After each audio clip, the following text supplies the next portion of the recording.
everyone, and welcome to the free Fire Continental Series pre-show. We did start off on a little bit of a sad note, but I have to say that trailer was epic. Yeah, and I gotta say, it's really dramatic as well. That's what it's gonna be like for FFCS Asia here, with the top teams across Asia contending for that big chunk of that prize pool and the glory of their nation itself. My name is Contra, alongside with Dan and Lee. We'll be your casters for the entirety of the day, and we got a whole lot to cover for the entirety of this FFCS run. And, well, after a long year of booyahs, now we are finally here, and I'm glad that you guys are able to join us for today. And, well, we got a whole lot of things that we gotta talk about when it comes down to the top teams that are contending for that huge chunk of $300,000 on the line. Absolutely. So for anyone that's just tuning into the broadcast, today is a grand final day. Of course, we're not jumping into the action just yet, but before then, of course, we are going to take a look at some of the teams that are going to be playing today and comparing some of their stats so you guys, and also we can get a little bit of a feel as to what we could be expecting from some of these teams, because of course, different regions also run on their own metas. First off, let's take a look at Geek Fam and Evos Esports. That's right, and it's going to be the champions of Malaysia here with a really high point ratio per game, as Evos Esports ID, they managed to clinch the championship title in the very brink of the final moment and stole it away from the side of RQ Hades, and this is definitely one of the teams to be looking out for. But the ratios of wins coming from the side of Geek Fam has been astounding, as we can look through some of the highlights and those key members out there, with Hazik really dishing out quite a significant run during the Malaysian series itself. Yeah, for anyone that's a little bit confused with these highlights, they were formerly known as No Escape, but they did recently get picked up by one of the most famous organizers in Southeast Asia, Geek Fam. So of course they are going to be running under that banner. In terms of their performance over the course of their regular season, the Malaysia, Philippines, and Myanmar regions were very aggressive. So looking at their high kill ratio, it was actually to be expected for that region. They constantly placed high. Their consistency across all the games was amazing. They were always grabbing those kills. Whereas if we take a look at Evos, the Indonesian meta was a little bit different. But there was also, you could also even say, for people that did tune into the Indonesian regional games, Evos were probably the most consistent team in all of their matches. Yeah, I gotta agree with that as well, and with staple names like Mr. World 5 that has been there since the get-go, they will definitely have a really solid in-game later to work with. Now we're looking at EV Thailand as well as Heavy, so these two neighboring countries itself have some really good numbers for each of them, both of course getting some average of 2 booyahs in the tournament. But look at the ratio of points that EVTH and garner. They have been the most powerful team that has been able to be produced, alongside with King of Gamers Club that is hailing from the same country as well. This is one of the teams to look out for. I'm actually really looking forward to seeing how EV Thailand plays compared to King of Gamers, right? We saw King of Gamers, they played during the play-ins because unfortunately they didn't quite make it as champions for the grand final series, but they played so well during the play-ins. I kind of have high expectations for EV Thailand now, because you got to think, if they could actually grab that crown off of King of Gamers, they must have something up their sleeve that make them so powerful. Yeah, I gotta say so, and they have been able to play it so strategically, and they really coordinate their attacks really well. But Heavy here, they are also another extremely aggressive team to be having our eyes being set upon. And of course, someone may say that they are the dark horse of the tournament, but I wouldn't really say you're the dark horse when you are emerging as the champions of Vietnam itself. And look at them really going really well on these close quarter combats, and this is something that we gotta look out for, as they usually drop into the center.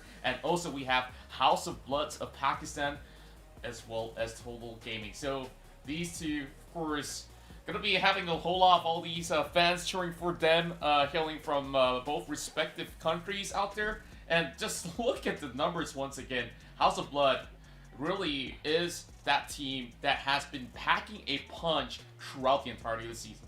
Absolutely. I'm actually really looking forward to seeing how House of Blood play today, because we did mention this during the play-ins last week, but Pakistan is a new region to come into the esports scene for Free Fire. So for them, they're newcomers coming into the scene. They're being exposed to the international spotlight. So I'm really looking forward to seeing how they compete on an international level. Whereas for Total Gaming, India's Free Fire scene, can I just say, enormous. Yes, Yeah. they have so many viewers, so many fans, and it's amazing just being in the chat with them because they're constantly cheering for their favorite teams. That's right, and Total Gaming probably will see a whole lot of hashtags coming along the way, and look at how they just managed to pull off those sort of long distance maneuvers out there. And over on the side of their members out here, we can see that they usually have very, very good sort of the plays coming in from the mid game towards the late game if they can actually get a really solid run during the early phase. Yeah, so I think for not just us casters, but I think everyone at home, they're going to be really excited to seeing how the champions from each region come together and what kind of a meta we're going to be expecting, because that was something that we were wondering when it came to the play-ins, and the play-ins were, I have to say, it was an evolution. We literally watched evolution happen in motion, because we started off the play-ins very slow. Teams are very turtley, constantly hiding, only going for safe kills, and then eventually it just turned into a bloodbath. So could we see the same thing today, or it's hard to say, right? We're just seeing so many different regions come together. That's right, and I definitely would say that the stakes are so much higher in this tournament itself, and now that you're pitting the best of the best from Asia against each other, some of them might be meeting for the first time, some of them are veterans to the scene itself, and with that, I really want to see how this sort of the course of the entirety of the tournament will be impacting the players out there, because yesterday I was watching some of the scrims as well, of course, not being broadcasted. It has been pretty much a mixed bag of booyahs coming to different countries. They played quite a number of games, and every single game was really something that you don't really see from day to day. Exactly. And then there's also going to be the factors. Whatever you see in scrims, Might not be the full... It might not be the full picture, right? Because of course there might be some teams holding back, keeping strats, maybe trying to get information on other teams. And then today they're going to realize it's time to pull out the ace, right? That's right. This is the day where you, as your team, needs to peak. If you do not peak today, there is no way you're going to be able to take the crown. So it'll be pretty interesting to see who sort of makes it to the top and who flounders at the bottom. For all we know, the favorites of the tournament might not even make it as top 3. We don't know. There's that really high possibility. That's the beauty of Free Fire itself, where on a really good day, you can shine the brightest, and on a bad day, it's just really slow moving. And now, they have to make it a great day, because there's only one day of play. Today we'll be having 6 matches to be played out in total. If not mistaken, we will have all 3 maps here, including Kalahari, to be brought intact. So for those guys who are currently tuning in, we got good news for all of you. So with every single benchmark that we hit on the viewerships, you guys will be walking away with some great gifts. All you have to do is log in the next day, and of course, you guys will be able to receive that sort of mystery gift. And you guys are wondering what exactly would that be? Just invite your friends over to the FFCS Asia broadcast here. We're broadcasting from multiple regions as well, so I'm just really excited to know that everyone in the world is currently watching this entirety of this grand scheme tournament that they've been hoping to see for so long, and now, of course, there can only be that one team to be walking away with that grand prize. I mean, you think we're anxious. I think the players are anxious, right? Knowing that the whole world is watching today. The one day where everything matters. And if you fumble, it's going to be something that goes down in history. Whether you like it or not, we've seen all kinds of shenanigans happen. Last week, we saw self-grenades. I mean, personally, I can heavily relate with self-grenades, but... Yeah, I guess, like, the enemies can't take you out if you take yourself out. Well, I guess sometimes when it comes down to certain scenarios where you can even go for point denials, which is part of the strategies as well. So, tactics or blunder, that leaves it up to you guys on how you guys really want to see things. Yeah. So, of course, we'll be moving with the schedule really soon, and later on we'll also be having a great opening show. So hopefully you guys will be able to stay put throughout the entirety of the day, because we're having back-to-back games, all action-packed, non-stop, all the way till we crown our victors here in the FFCS Asia. And well, out of all these names, any sort of the hot favorites from your side, that since you've been casting quite a number? I know it's a tough pick. There's quite a number of teams here. It's but, not. Yeah. It's not a tough pick. Most people think, oh, okay, you gotta pick the best team. No, I picked my favorite team. I think I'm still gonna stick behind Best of Sky. For anyone that has tuned into last week's broadcast, you know that I have been cheering for Best of Sky. I hope they're not watching the broadcast, because I'm going to be honest, I don't think they're going to win, but I think they're going to give us some great matches.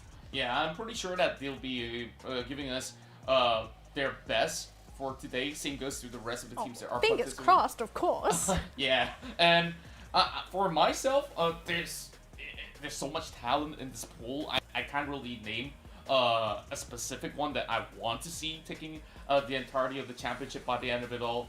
EVTH is looking relatively strong. Same goes to the Indonesian side as well. And not forgetting, India really has been there from the start. And after so many of these sort of the grueling tournaments that they've gone through, TG right now is looking at their best form so far. Yeah. Of course, there's still a couple of things that they have to fix in between to be able to actually make that perfect finish. So it's still the hurdle that all these teams have to go through, and all they have to be really careful about is to not drop out all too early. Like, even if they do drop out early, you gotta reset the mental and just get yourself in towards the next game. But of course, we'll be going on a short break, and when we come back, we'll come in with the opening show, bringing it to you shortly.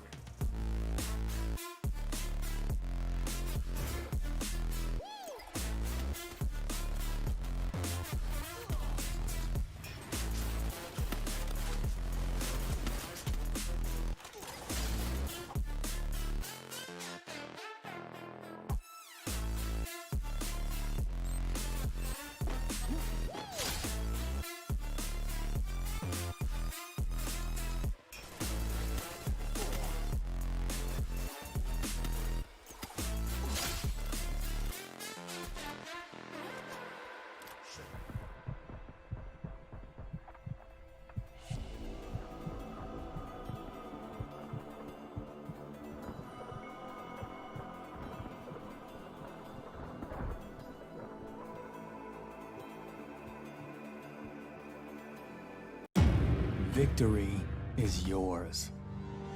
It belongs to those who fight, to those who act with courage, to those who aim for the top, without forgetting their dreams and where they come from. Victory, it's reserved for those who persist, for those who inspire respect in their team, fear in their foes, and passion in the crowd. 3 continents, 3 champions, 1 goal, victory.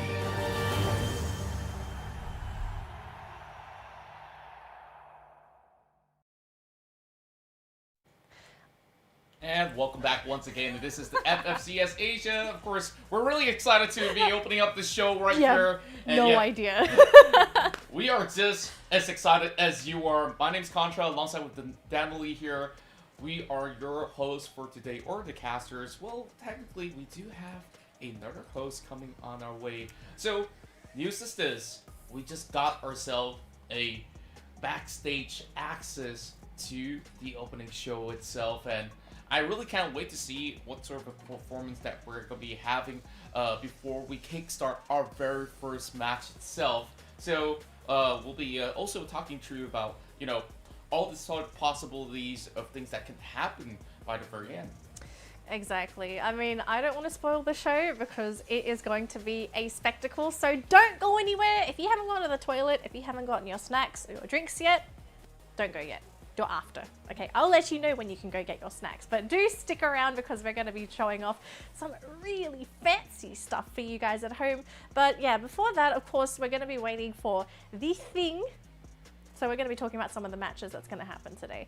I think today we're going to see something similar to what we saw in the play-ins, which is essentially a one-day evolution of Free Fire, where we start off the day with a very safe meta, teams trying to get a feel of each other, because of course scrims are different to actual competition days, because you've got the pressure of the viewers, you've also got the pressure of the prize pool, knowing that you can't mess up. In scrims it's like, well, if I drop out first, it doesn't matter, right? You've got nothing to lose. That's right. And now this is the moment that matters for every one of the teams that are on board.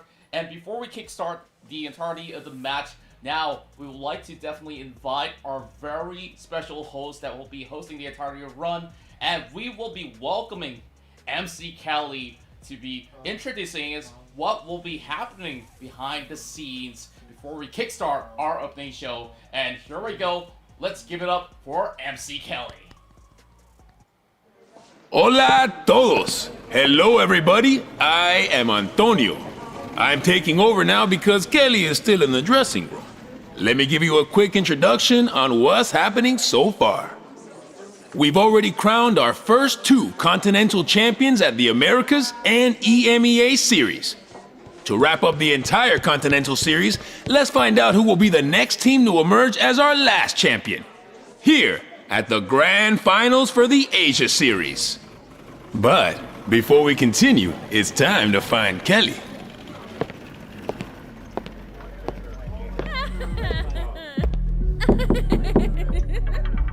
Come on in. I am coming in. Hey, Antonio. Oh, is the camera rolling? Thanks for helping out. Hi, everyone. Good to see you again.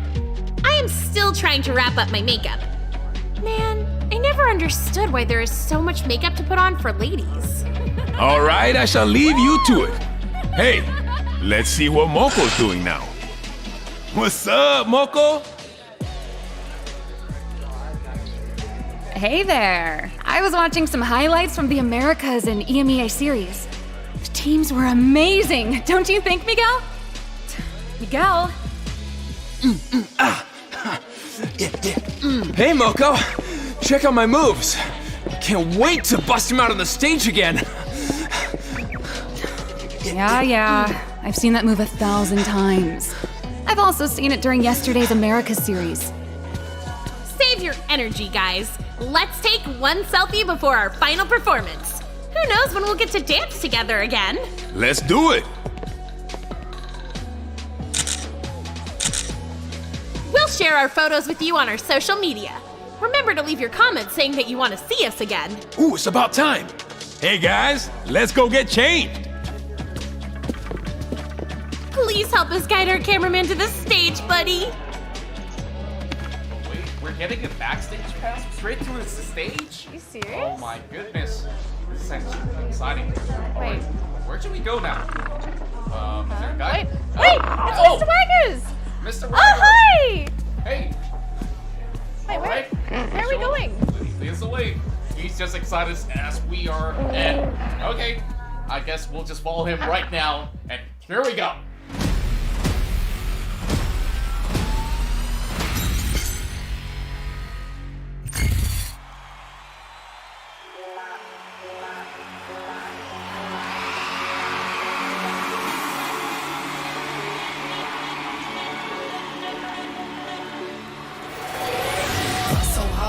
My yard, I won't be giving up at the start. Seen struggles like, oh my god, still I'm standing here.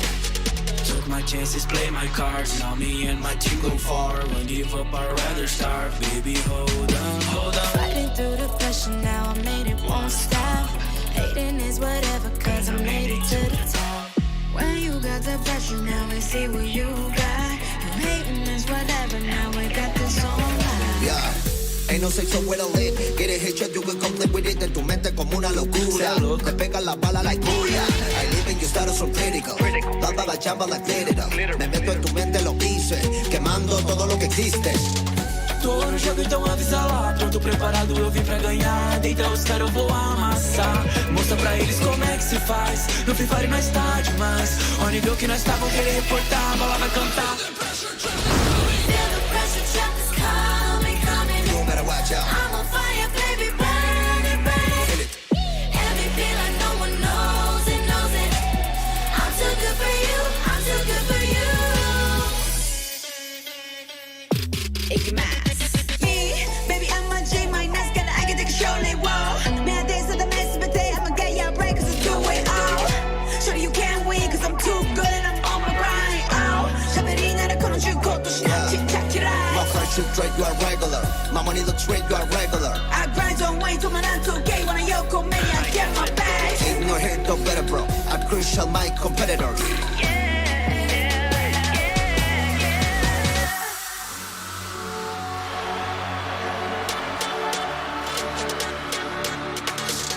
Passei a cal, vou lutear. Meu squad tá pronto pra rushar. Os inimigos não aguentam, só rajada violenta. Então experimenta, mas segura a sequência. Tô de nível 40.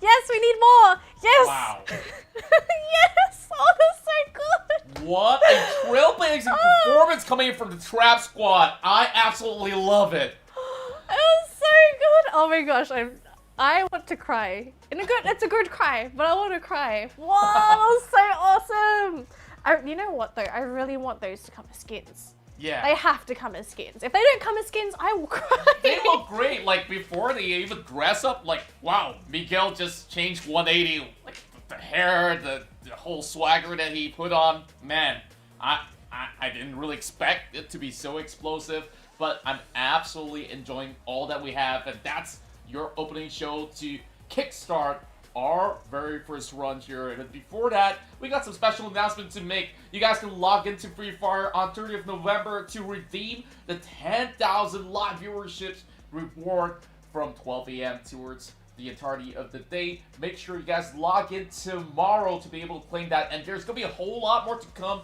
Make sure you get your friends to be watching the Free Fire Continental Series Asia. Absolutely. Let's make that milestone happen, guys. We want all of the goodies. You know, I really want the emote though. Let's do it. Yeah. Oh my gosh. I just can't wait to go get back there, and like, you know, tomorrow we'll just see like quick stuff when you just get in towards the events, and like, yeah, just get all the good stuff out there.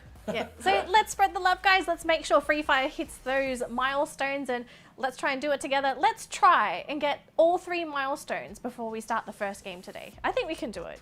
Yeah, I'm We pretty totally sure can do that's it. very possible, and that's not even the game's just about to happen. Like, on that opening show, we were so ready to see the Busta move, and well, I love the trap. Gonna get back out there to just search that Trap Squad soundtrack out there. So it's time for us to actually introduce some of the squads that will be playing for the entirety of the day, and let's kick off and bring us all the stats that will be happening.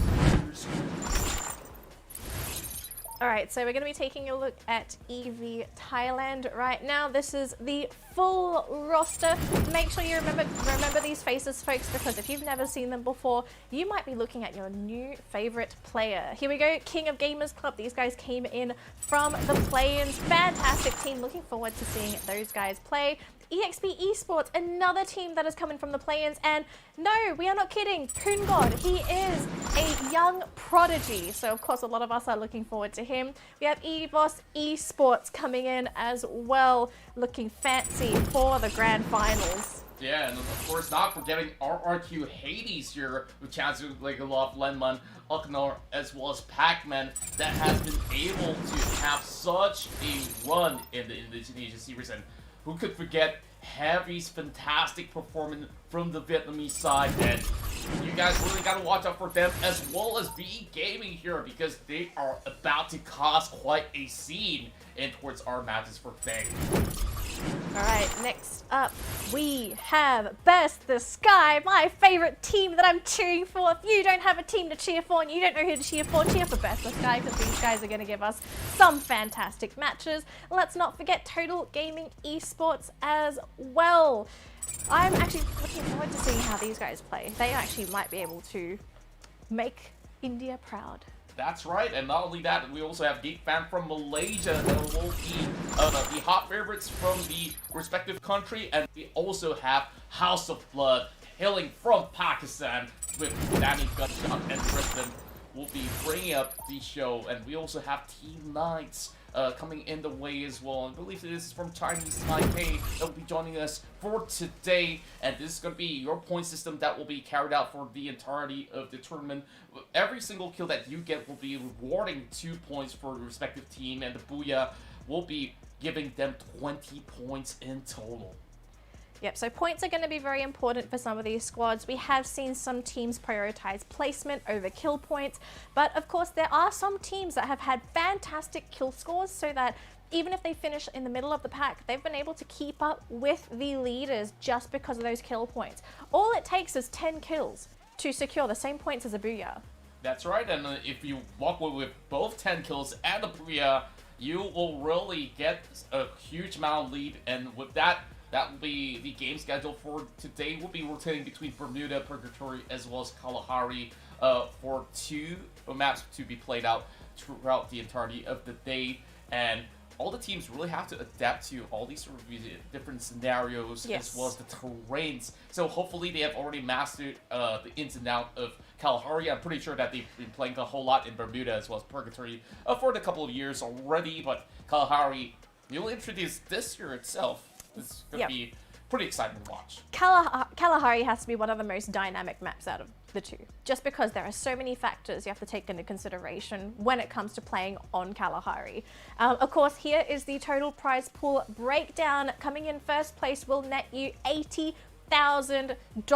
That's right, this is in USD as well, so this is a lot of money for these teams. Second place, you'll still secure $50,000. Third place, $30,000, and then so on and so forth. But of course, everyone is going to want to have a chunk of that first place prize pool. That's right, and none of this team will walk away as losers, as they will still walk away with a minimum of $10,000 already being secured. So with that, of course, their efforts throughout the year will actually be rewarded at the very end. And for those of you guys who are aspiring to become pro players in the Free Fire scene, better work your way up and towards the scene for the upcoming seasons as well. And hopefully we'll do see all of your names out there shining bright, like the ones that we do see here in the FFCS Asia side. And this will be the standings coming from play-ins.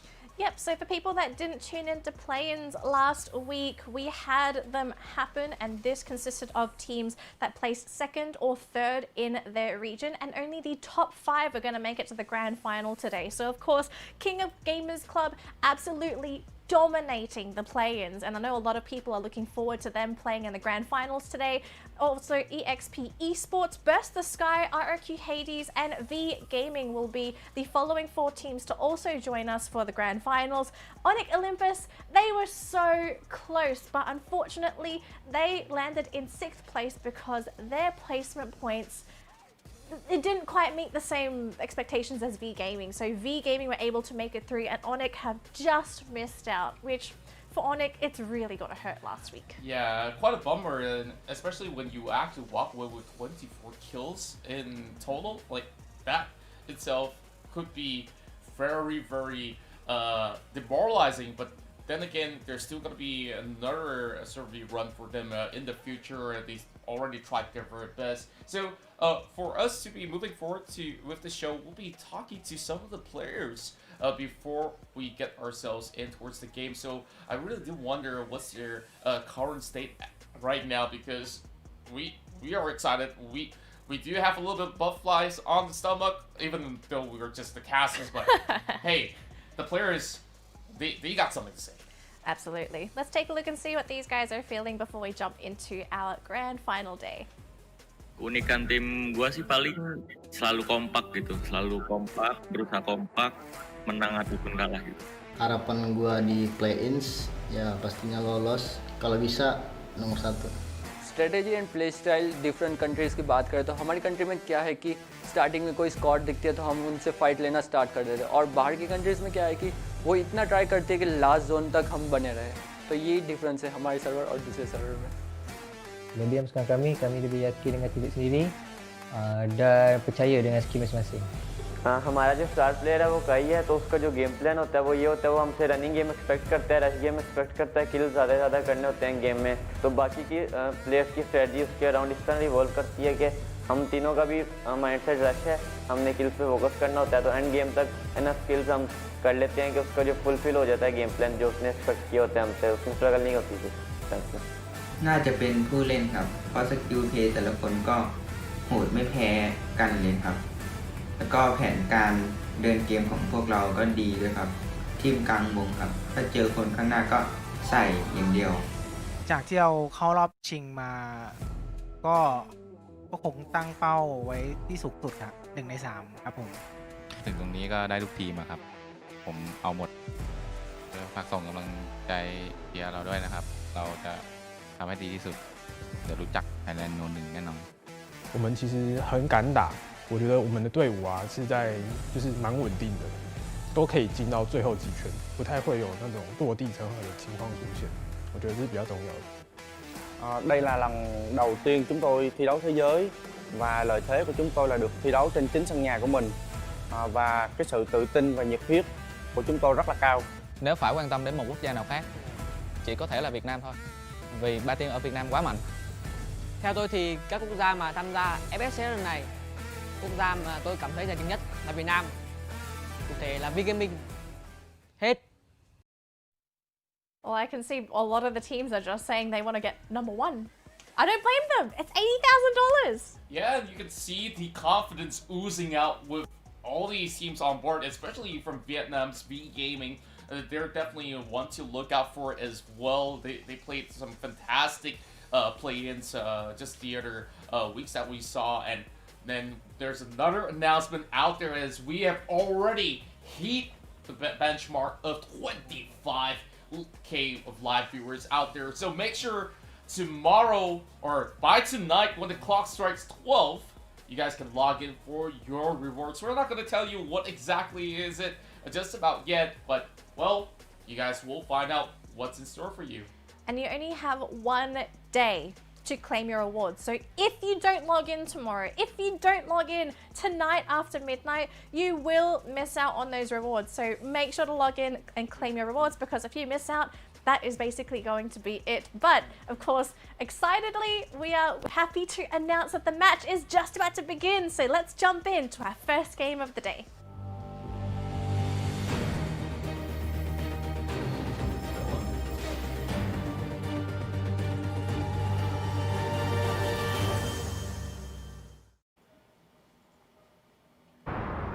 Here we are kickstarting inside of Bermuda already. We're seeing all our teams taking flight in towards their respective region. There's going to be a whole flock of crowd coming in towards the south central side itself.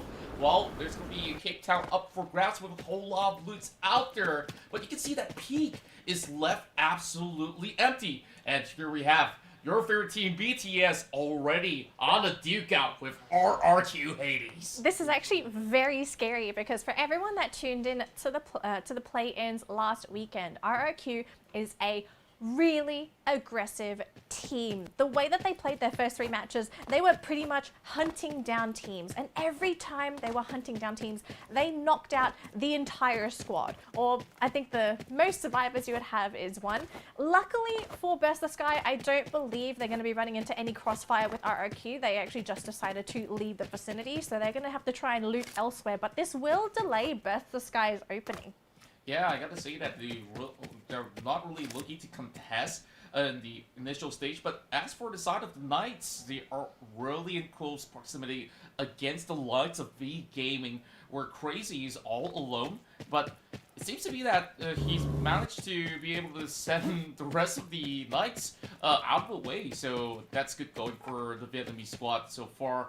Now, already having some weaponry in hand, they might be able to actually go in for some long-range tabs. But that clubs and the rest of them, they will not seem to pursue the sort of issue much further.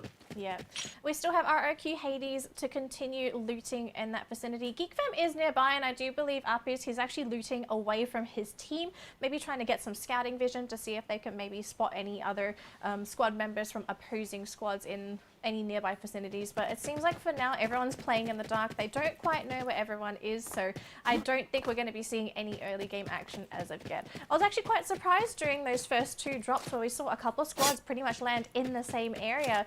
They decided to just leave in a truce. They didn't even want to open fire. They decided that we're just going to forfeit this zone. You guys can have it. We're going to go loot elsewhere. This is the first game of the day. Yeah, I gotta say that there's a whole lot of respect given, and also for the fact that if they drop out way too early, they don't really garner much points at all. Like, maybe you might walk away with 2 points for a kill, but that's not really worth the risk. You want to maximize your potential by the very end. And over on the south side, we do see EV Thailand already trying to scout out over on towards the islands, over on towards the corner, and I'm not too sure what will possibly come out of this, as they are still setting up here, as they're potentially gatekeeping another team right across. Gotta see who's right over on towards the shores itself. Now, going in with the Thompson, and Gaga's just gonna be running all the way across. A couple of shots already being fired up, and this signals some warning towards the side of KOG. That's going to be a little unfortunate because I do believe he just wanted to quickly heal himself. Tong has taken a little bit of damage, but because he shot the ground, that did reveal his positioning, and he's practically right under King of Gamers. Oh boy, speaking of that. This is going to be the first blood coming in from Osaka 77. What a great opening coming in from them, and I gotta say, Knights, they have been running out and about, and they finally pay the price. But over on towards the central area here, we're looking at the side of TG. Already on the engagement here against House of Blood. This is the battle we've been talking about, India versus Pakistan. And now we're already having Kai already being knocked down on the ground. Gunshot here, trying to look for a little bit of cover, and Taha tries to actually pull them off from the compounds, but gonna be having a glue wall to be able to defend himself for the temporary measure. Now they'll go back in towards the corners of Peak, but this battle is gonna be a long bout between the two of them. Yeah, it seemed to be a little bit more favorable for the opposing squad, so I think House of Blood actually retreating to try and find better cover themselves was the smarter choice rather than trying to fight in that open zone. Luckily, no one did drop for either squad, so both teams are still rocking all 4 members. I don't believe... Oh, we do have... Oh, yeah, we had that one casualty from Knight, but we could be seeing some more casualties very soon because we're actually going to be seeing EXP versus Geek Fam. They're actually hiding under the danger zone, waiting for it to pretty much disappear. I don't know if they have vision of each other as of yet. It doesn't seem like they do. So they're probably just waiting before they can relocate. They might have actually received a little bit of information, but with them being right smack in the danger zone, this is going to be relatively interesting. They can't really exit out of all these sort of the compounds for the moment, but now that the coast is clear, they might be resuming some of all these sort of action. But with that, there's still quite a number of distance, as well as the terrain's actually giving them just about enough cover. Now, only having very little sort of the kill rates coming in towards the early phase, you can definitely see that they really want to read the gameplay coming in from each respective teams that they are fighting against. And even for the likes of House of Blood, they have been able to stash in their very first kill of the game in the form of Kai with that really nice pixel shot from across the corners. Ooh, House of Blood might be having a small party here as King of Gamers are actually going to make themselves known by planting themselves in that little house right next to House of Blood. I believe they might be just checking to see if someone might be in the building, but it's going to be clear. At least they'll be able to continue to loot that building. But House of Blood is there. Do you think they have vision? House of Blood might not really get the full view out of it unless if Kai actually does his scouting duties right down below. But King of Gamers is going to be sandwiching them in between the likes of TG as well. So more troubles ahead for the Pakistani side. Yeah, I'm a little bit worried about the position for House of Blood as well, because being that spread out as a squad, if Kai does end up dropping, they don't have anyone nearby to potentially get a res on him. So yeah, if anything kind of goes wrong here for House of Blood, it could go badly. But for now, it seems like no one's going to be open firing. It's just still truce. Everyone is still at peace. Yeah, I could definitely see that most of the teams have pretty same idea where they just really want to locate themselves in towards the most optimal location. We really want to see the initial circle where he would be at, but things like the street seems to be the place. Oh, RRQ with quite an opening from a distance, and now the catch on towards BTS. They do lose one, and they're already on the run. What a shot coming from Chanzu as well as Legolov, and that's 2 pointers. Or should I say 4 pointers as they've secured 2 kills. Oh, that was such a beautiful engage into that choke point, because where could you really go if you're burst the sky? You were basically stuck on that bridge. You either have to commit to the bridge, accept the losses, or try and turn around and retaliate. So Burst the Sky, they do survive with 2 members, but this is really going to hurt them going into that late game because, of course, having 4 members, it's a lot easier to watch your back. But just with the 2 of them, they might have to play a little bit more passively, less Burst the Sky as I would say. Yeah, I gotta say exactly the same as well. And playing inside of the Sentosa side is always a little bit tricky for you to exit out of the island.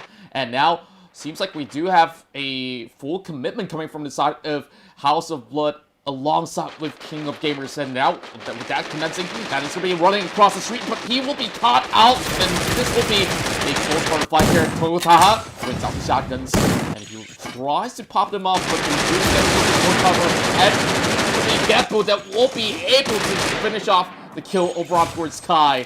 Now, a little bit of flashbang coming out, and oh! One more big shot coming out from this will be House of Blood getting absolutely demolished in the early stage of the game. I'm not too sure if that was the right move to be rushing towards the side of King of Gamers, but it was too dangerous of a pursuit. It was very ballsy of them to run at a team such as King of Gamers, because positioning-wise, King of Gamers, they had themselves spread outside the house, and I have to say that balcony play was fantastic, because if you actually looked at how high King of Gamers were up on that balcony, there was actually no good angle for House of Blood to actually try and retaliate. So they got picked off one by one, and I'm not sure if House of Gamers were relying on the shotgun play, because they came in with short-range weapons, and you're playing against a team that's more than ready to fight long-range. Yeah, perhaps they didn't really receive full information that it was a full squad of KOG members right inside it. And House of Blood, they came from that same direction where they met up with the likes of TG up on towards Peak, but once they fall back, that's where it really bites them from behind. And here comes a couple of glue walls being popped up already. Heavy's going to be going in with a little bit of the taps. A couple of nades already being popped towards the side of Caramel. But Hoysung is going to be defending this territory by himself. Over on towards the left flank. Tampa, though, got an AK in hand. A really nice shot across the corner. And my goodness. This is going to be giving them a little bit of advantage here against EXP. Here comes Purgatory though. Now remember, Purgatory, he is the top sniper on the side of EXP. So let's see if he's able to retaliate for his team. They do get the drop off onto Panda, and someone's going to have to res on the side of Heavy. But do they have a good position to get that res off? Because Purgatory, he is still there. He's actually looking to finish off Panda. Keeps on going. Oh no, Heavy, they've actually got to retaliate now. 2 of Heavy have gone down. It's all up to Tampa and Kim Chong. Are they going to try to get the res off? No! 3rd person to go down. It's all down to Kim Chong. Is he going to leave? Is he going to try and turn? It looks like for now he's going to say, guys, I'm so sorry, but we need these placements. But look at EXP. Oh, the shotgun play. They did get the drop, but that's going to be it. Heavy is out. What an explosive battle between these 2 Titans here. And EXP gets a clean sweep. 4 kills in the bag. And I didn't really expect them to be able to recover, especially when they had that not much early on, but they were really hammered down the likes of Heavy, and with that, it's a really huge point lead, but here comes Evos ID. They are marching right in. They heard all the gunshots and they want in on the action as well. Savage will be running around and he will be caught up eventually. EXP, they're doing it! Oh, it looks like they might make it happen after all. Evos, they tried to come in, they wanted to vulture, they wanted to pick off a potentially weak team, but now it's all up to Street. He's got Avo on the ground, but he needs to win this 1-on-1. Can he do it? His teammates are all down. Street, what's the play? Can he get shots in? The glue walls. The glue walls play. Caramel. Can Caramel do it? Oh, he gets the play! Caramel is dead! Street, the last survivor. His whole team is dead. But I have to say, I think at this rate, it's all worth it. It was beauty in all of the chaos, but was it worth it though for the side of Evos ID? And I think they lost all their comrades and now only with one, but thankfully, Street, they made the right call. They were just hiding by the corners of the glue wall. And imagine this. If the likes of EXP actually gets that shutdown, that's 8 kills in the back. And, well, close enough for that booyah. That was a insane open fight. It was basically just a game of glue walls. Yeah, it was a bloodbath. And, man, they were just stacking it all up. And, oh, boy, I don't think that any of these teams from either sides did expect them to be able to respond so well. Definitely not. This is where it's just insane reactions coming in. But here comes Geek Fam. Haven't really gotten their first frag of the moment, but they're hoping to actually get one. And it seems like they will be able to stock themselves up really well. And Hazik possibly will be calling in for his teammates to be getting all these great loots that's coming up in the year. And the great news is that they are going to be circulating around the corners of Peak. So with that, they could also play a little bit of gatekeeping instead of moving directly in towards the center. And speaking of the center, it's EVTH already smack right in the middle and ready to take up fights. Yeah, and the circle is starting to run out of space. If you take a look at how many teams that are still alive, we've still got 9 teams, 29 players alive, and already from the top down view, we could see that teams are running out of space. Eventually, they're just going to have to start contesting for better positions. Of course, it looks like Burst the Sky might run right into night. Both squads do have 2 members, so they could be looking at an even engagement, but I don't believe they're aware of each other's position. So instead, they're going to try and make themselves nice and cozy in that safe zone and hopefully try and push themselves further into that late game. Yeah, and over on towards the later stages, I gotta say that the glue walls have to be saved up for only vital moments, especially with Peak having some flat grounds over at the top itself. This is gonna be a little bit concerning. Oh, Street's actually shots are being fired. Is there shots being fired at Street, or is he shooting? He's fighting with somebody. I don't think that he should be getting in towards any sort of engagement, judging for the fact that he's the sole unit alive for the side of Evos at the moment. And, well, I'm pretty sure that they're happy with the sort of the team fight that they had much early on, but we still have 9 teams on the board here inside of Bermuda, so it is so quiet. Yeah, you really got to play it slow. But BDS going in for another one. Yeah, it looks like they're actually going to be contesting for a... Well, they're trying to get some cover for themselves. They've got to actually take out Total Gaming if they want this. They're only left with Theo and Comden. Let's see if they're able to take out this squad and secure this vicinity for themselves. They're at a player disadvantage. Only 2 of them. Theo, he is actually trying to make some plays happen, but unfortunately he's all alone. Oh, they get a beautiful grenade shot. They actually just drop one of the players on this side. Oh, but this is all up to Condemn now, and I'm not sure if he's going to be able to fight against 3 players by himself. Yeah, it's going to be a tough one, but with a lot of all these area of play within these walls, it's still a little bit of possibilities. But, oh, KOG getting multiple range of action coming from RQ Hades, and over the back, that's going to be TG members backstabbing the likes of RQ as well. They got to go on the lookout here. Leg left getting chipped up to 12 HP, and he'll be knocked out. My goodness me. And This is where things really get rowdy. The zone already shrunk all the way in towards the south. KOG and O'Connor trying to make himself alive, but he could not make it out. RQ Hades makes it at 6th spot. Evos ID won't be coming in 5th and 4th place. Well, teams just dropped like flies. We couldn't really catch everything at that moment, but now with only 3 teams remaining, it's VGM, Geek Fam, as well as King of Gamers. Contra, all of these teams have 4 members alive, so we are actually going to be looking at a 12-player battle royale now to try and get this first place. So far, V Gaming, they have 0 kills on the board, so if they can get a booyah, this will bolster their point system for now. I don't believe Geek Fam have too many points themselves, so a lot of these teams are actually survived until this final zone and not sitting on any points. Exactly, and they really have to be wary of their current status here, and Geek Fam is just by the corners of the satellite tower. Oh my! Fire in the hole! Oh, look at Osaka's positioning. He's actually trying to backstab Geek Fam. And it seems like Geek Fam's looking pretty depleted right now. It seems like both of the teams are trying to pincer them up with only 1 member remaining, and it seems like for the likes of King of Gamers, they do have the high ground advantage, and Bitsu tries to go in for a push as well, running a little bit quicker with the katana. Now with a couple more glue walls intact, Geek Fam with the only lone unit by the back, they will try to survive it all. Double kill coming in as well. 3 kills. They get 4 from the side of V Gaming. They might just actually walk away with the booyah right now. Just looking for the Osaka 77. He's dropping in the nades as well. And with that last couple of sprays, and this will be it. The booyah going in the hands of the Vietnamese side. It will be V Gaming coming in hot with the perfect win. What a beautiful way to start the day. It was a little bit of a slow one. I know lots of viewers are expecting Bermuda to be a very action-packed map, but these teams, they're still trying to get a feel of the competition. But V Gaming, for anyone that watched the play-ins, they were a very consistent team over the course of that series. They were constantly placing either in the middle of the pack or at the top, either securing kills or getting those placement points. And I think for them as well, they decided, let's focus more on placement points. We need everyone alive. They didn't show their positioning at all, and they decided to bring it for that final safe zone circle, and they did a beautiful job.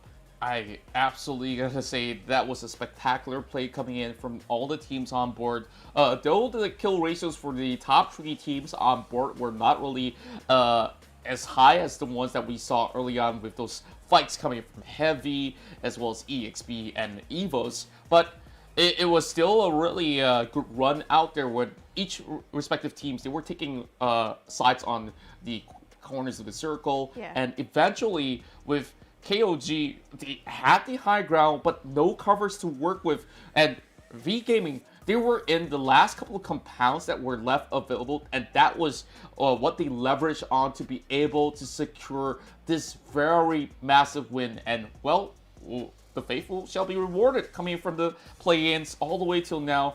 Hard work really paid off for them. Yeah. You know, I think the biggest loser of the final safe zone was actually Geek Fam, because they were basically receiving fire from both of the other 2 teams that were surviving. King of Gamers as well as V Gaming, they both decided to focus down Geek Fam.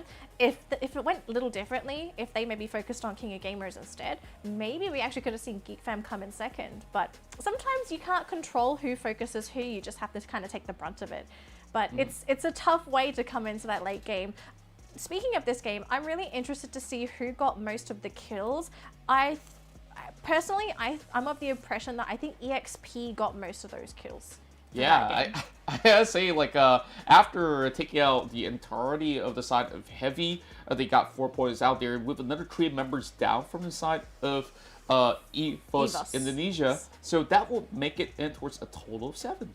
Now, I don't think there were any other teams that secured as many kills, so chances are we're actually going to see EXP pretty high up on the leaderboard, even though they got eliminated early. And it's plays like that where you have to think, is it better to die in the middle of the match with lots of kills, or is it better to try and secure that booyah? And I think in the case of EXP, considering how they kind of approach the game, they might be pretty happy with their placement regardless. Yeah, I gotta say, it's still a very solid run coming out of most of all these teams, especially from the Vietnamese side. So explosive. This is what we're talking about. They're dangerous. So dangerous. I tell you that. Like, the heavy commitments coming in from even the likes of Heavy, they were looking poised to be able to shut down the likes of EXP. And just look at how EXP turned the tides against them. And even with the Tigers marching in from Indonesia, Evos were baffled that, hey, you know, for the moment, they just looked like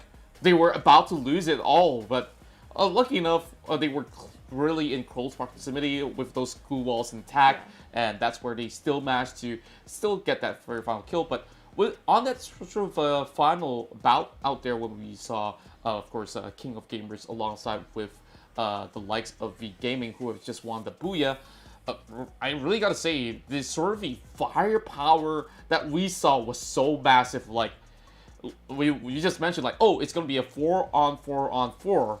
And out of nowhere, Geek Fam just disappeared with that tag team coming in from both sides. And unfortunately for them, they only got the tower just a little bit of the room to work with other than those glue walls. And, well, if you got a grenade launcher left available, it's an easy finisher to be landed on top of Geek Fam. Yeah. We could have actually seen a bit of a different match for Geek Fam as well. If Osaka didn't decide to go for that backstab, I think you would have remembered Osaka actually separating from the King of Gamers squad. Because when you come into the final circle, sometimes it's kind of hard to know who's where because you're focusing on trying to figure out, okay, where are these shots coming from? What can we maybe guess who it is, right? Because there's no way to tell who's who until you've either knocked them down or you killed them, right? So for Osaka to separate from the team, he did it beautifully as well because no one saw him coming. If they saw him, then we would have seen some shots out of Osaka. But he managed to run around to the back the tree line behind Geek Fam in a really open space. And I do believe he managed to knock 1 or 2 members of Geek Fam down, essentially crippling the squad. If he didn't do that, we actually may have looked at a completely different late game for Geek Fam. Yeah, it could have been a very different scenario, but rest assured is that V Gaming, although they were on that lower ground, really having those covers was the biggest advantage that they really had, especially coming out of that area. You could still set up a couple of all these sort of walls before getting in towards the action later on against KOG. KOG were just behind a couple of rocks and trees, and they know for sure that eventually they will have to move aside. And all they have to do, clear on towards the right side, and eventually look towards the top side of the hill, which was what they did exactly. So perfect execution coming in from V Gaming. And with that, we do have the standings for game number 1. Although V Gaming walked away with the Booyah, it was King of Gamers Club that will be securing the most points being procured. And, well, I gotta say that this is a 10-kill ratio that we're seeing coming from the side of KOG after actually taking down the likes of House of Blood from the start. And when they went in for the fishing move, it was just a show-stopping performance. And if you take a look at the points as of now, we're actually already starting to see a little bit of a gap between those first 2 teams and the rest of the competition. To lead with more than 30 points and for 3rd and 4th place to only be sitting on 20, that's a lot of catch-up work that has to happen in these upcoming games.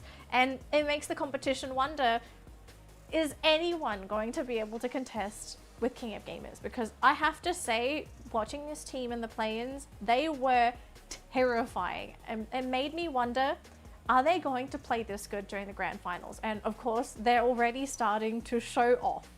Yeah, I gotta say that even though they didn't really get that Booyah in their back, this is still a very solid performance that most of the fans have been expecting coming from the Thai side itself, as they have always had a really great league run throughout the entirety of the season. And now, like I said, really starting to show the flair from the start, just to exert some dominance. And here we have our kill leaders of our match in our first game of Bermuda. It's Osaka here with that 5-kill ratio and a total damage of 2,371.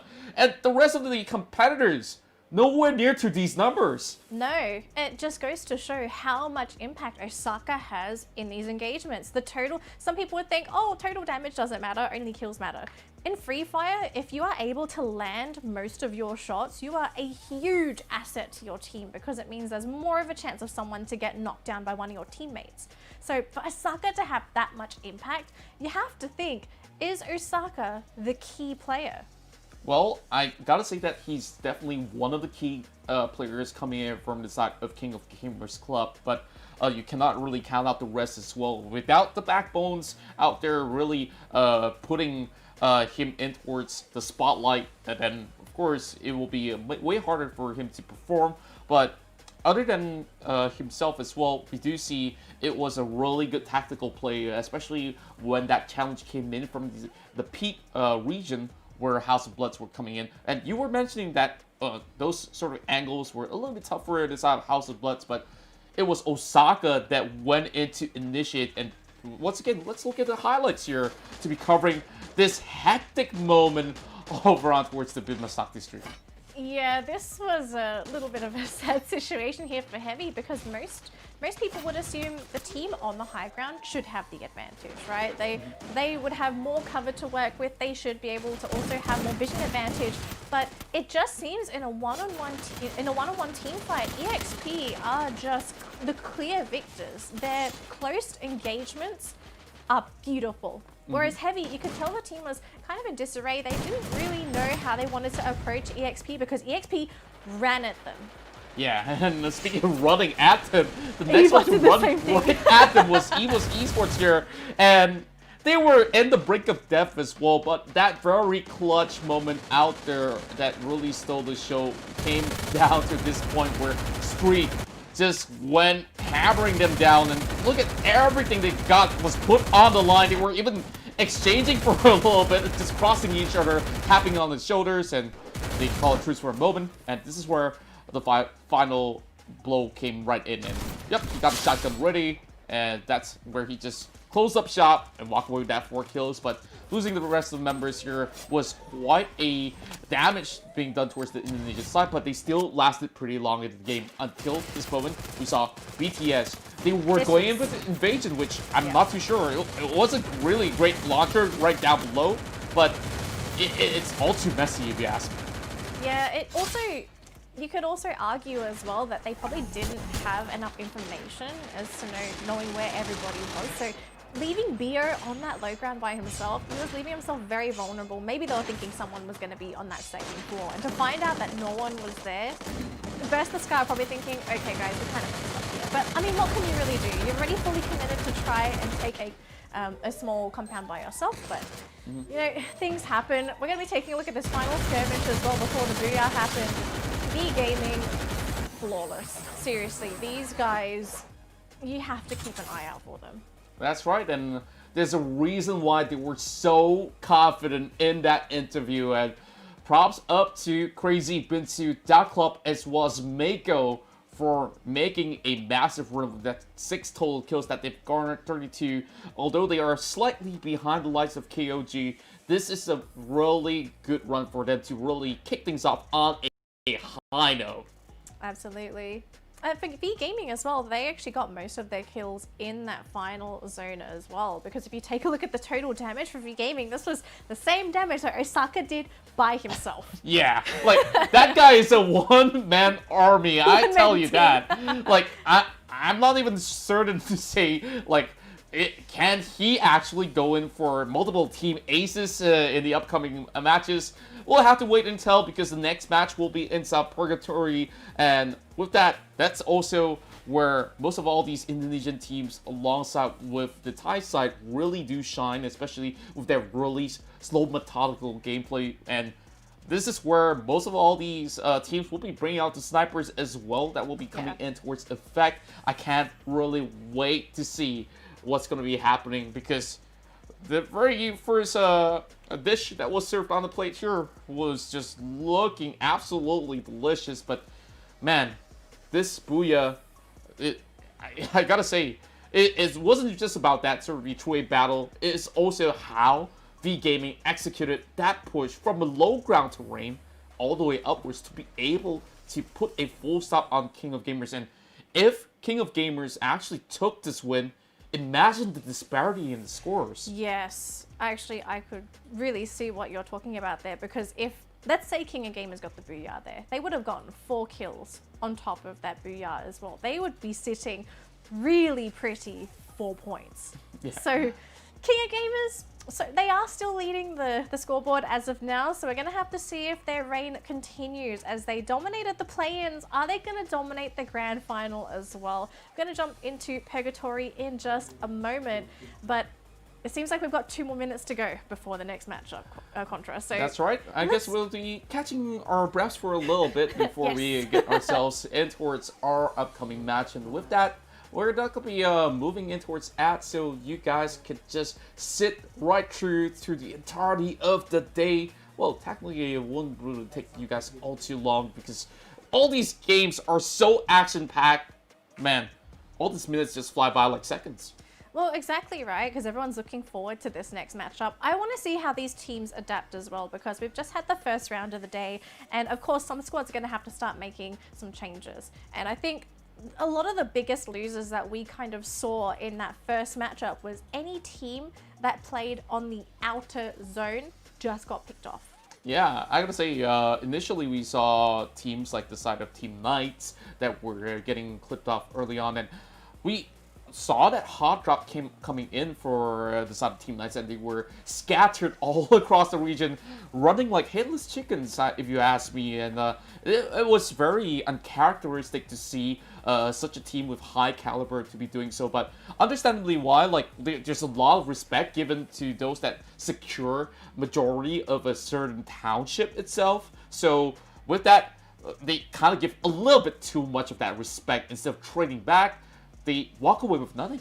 Yeah, maybe it's just the fact that some teams get a little bit impatient that may have hurt them, because what we did see for the play-ins was that a lot of squads were really patient. They didn't move unless they really had to. And when they did move, they always moved somewhere where they had a lot of cover to work with, a good place where they're able to scout out the surrounding zones as well, so that if they saw anyone coming in, they had a safe place to snipe them off from. So maybe some of these teams getting a little bit too anxious, too antsy during this first round. Maybe they'll tone it back a little bit, because Purgatory, it's a bigger map. There's going to be a lot of practically dead zones where you can't do anything. You need a compound to hide in. Yeah, and of course, there.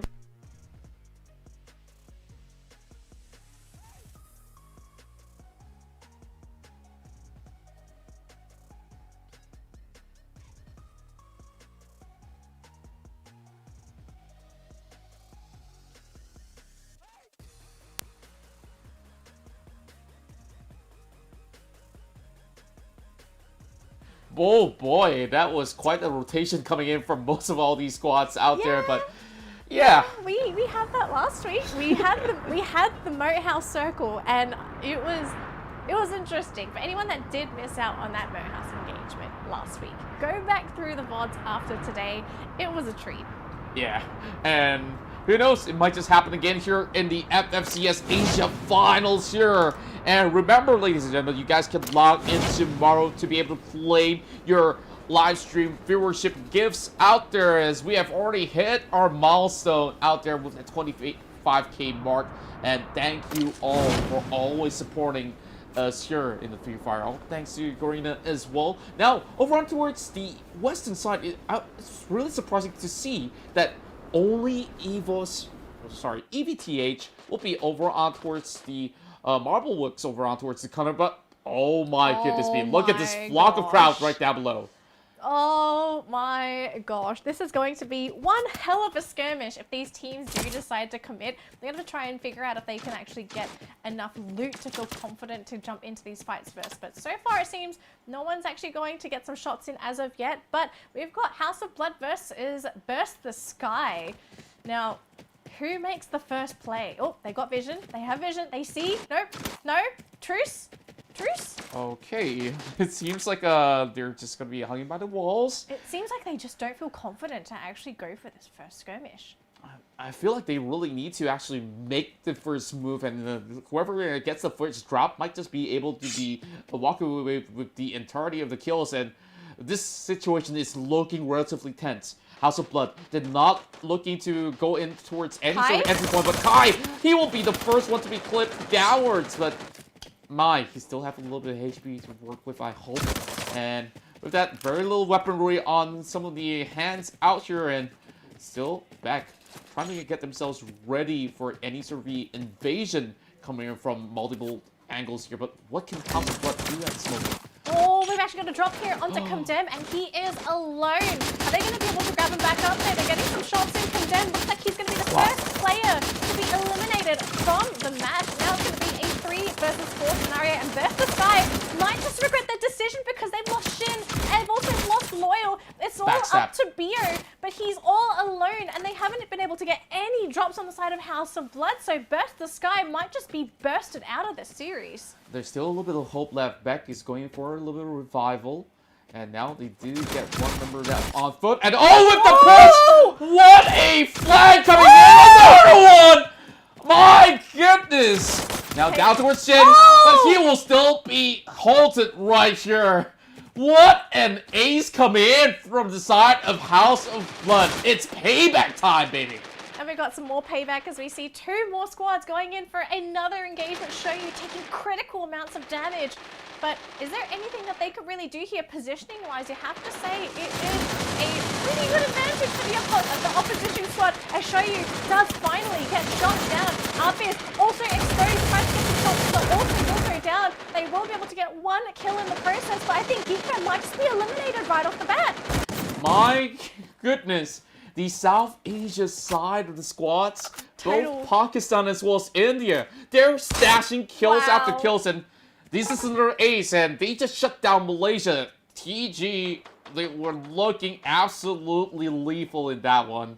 That's going to hurt Geek Fam as well because they were going to be, I believe, the second team to be eliminated. Did they get any kills? I think they got 1 kill before the team got knocked out. It's going to be very painful for them on the leaderboard because, of course, you need points for every single round.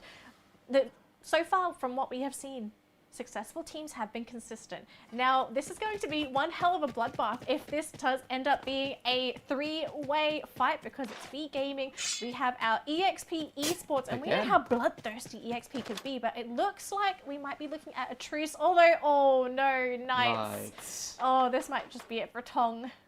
Oh, they're taking out the bat as well. I think this is going to be at least the shotguns itself. And Knights will be falling out from 10th place.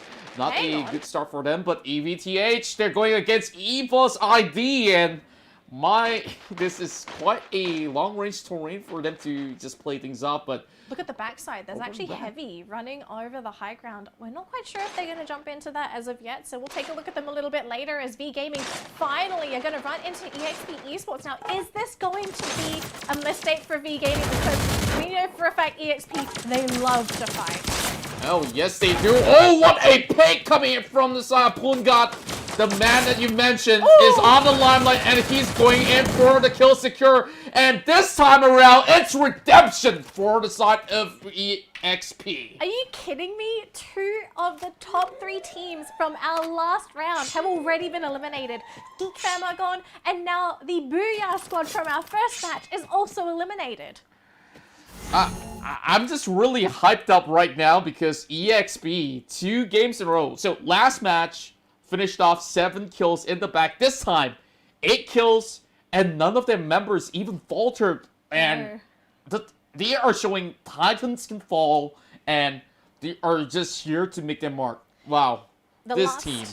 The last remaining team that top 3'd in our last series is King of Gamers. Now, so far, I don't believe we have seen any action from them as of yet. So we'll have to keep an eye on King of Gamers to see if they do decide to continue on with this consistent streak of trying to place very high for placements. But they have to be realistic. King of Gamers, they also can get kills if they really want to. EVT is actually running right into Heavy. And it looks like we're actually going to look at 2v2v2v2. We'll have to see who actually comes out of this successfully because Rambo gets knocked out on the other side of the field. They haven't got the res off as of yet. It's just going to be one of EVT fighting against Heavy on the left side. But can they get it? It's a constant group around me. They lost Heavy. They've lost 2. They're actually looking to try and finish them off. And EV Thailand, they have been eliminated. And looks like Heavy, they will come out with 3 members.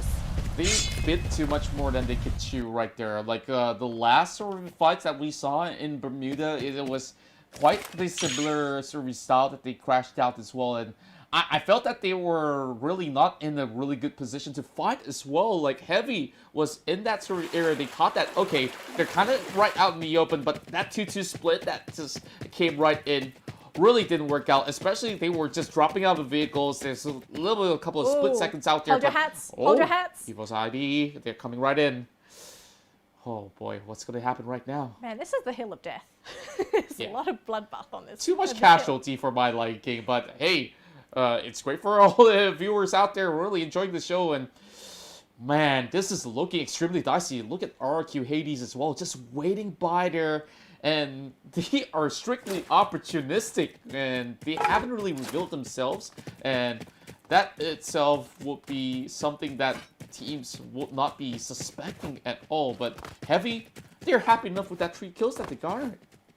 Yeah, I think it's better to kind of be safe rather than be sorry here, right? So Heavy just kind of making the right play. They want to try and preserve their team as they go later and later into this late game. RRQ Hades, unfortunately, I think they were hoping for that skirmish to happen over that hill because, of course, they could have come in and vultured and potentially snapped themselves up some free, easy kills because of course, after a team fight, you don't really expect to be vultured, and you might be weakened in the process as well. You could be in the middle of a med pack, and then suddenly, headshot, you're dead.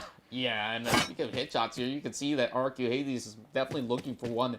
Legalov has already got a kill count on his side, and he's one of the veteran players out there since the early seasons of Free Fire. We've already been seeing his name popping up in the international stages itself, and now a little bit of the danger zone on top of the side of RQ. They won't be looking to move anywhere at all, but Evos, another fellow Indonesian side, really looking to pick things off here, and they definitely understand that usually in this sort of compounds right here, there should be some lurkers going to be hiding behind the walls, and there we go, already having a whole lot of all these missiles dropping on the ground.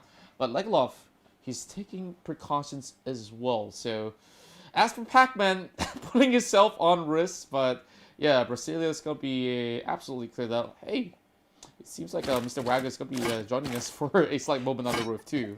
Oh, I think he's playing in every game of Free Fire. Let's be realistic here. Alright, so we're still going to keep an eye on Heavy and RRQ. Now, of course, if anyone did see that top-down view that we saw just a moment ago, King of Gamers is in the vicinity. They are sitting on a hill nearby. So if there is a little bloodshed happening on the ground, King of Gamers, they are going to be aware of what's going to be happening and who's going to be where. Because they have some blood, they're actually going to be using a vehicle to potentially scout out a new area where they can hopefully just sort of park themselves as they wait for that new safe zone. Yeah, and it seems like they've already sprinted themselves in towards the next safe zone. But to say if it's safe, it's not exactly too much so. And once again, driving directly in towards a very dangerous spot. And with King of Gamers, they really do love to hold these sort of high vantage point once again. And it's a very patient team. This is something that I think we've noticed this time and time again. King of Gamers, they don't show themselves unless they have to. Yeah, I would certainly say that this has been working out for them for quite some time, and the star of the show for Bermuda, Osaka, might not be walking away with so many kills just about yet, but we'll soon to see. Yeah, eventually. Now, UAV zone on top of Brasilia, just going to be standing on top of RRQ Hades, but yeah, it's just a little bit of a 360 view. Yeah, spit it out there, JLX. To the outside. Oh, for Kaido. Gotta take my words back. Hades, they just hobbled in all the bullets when necessary.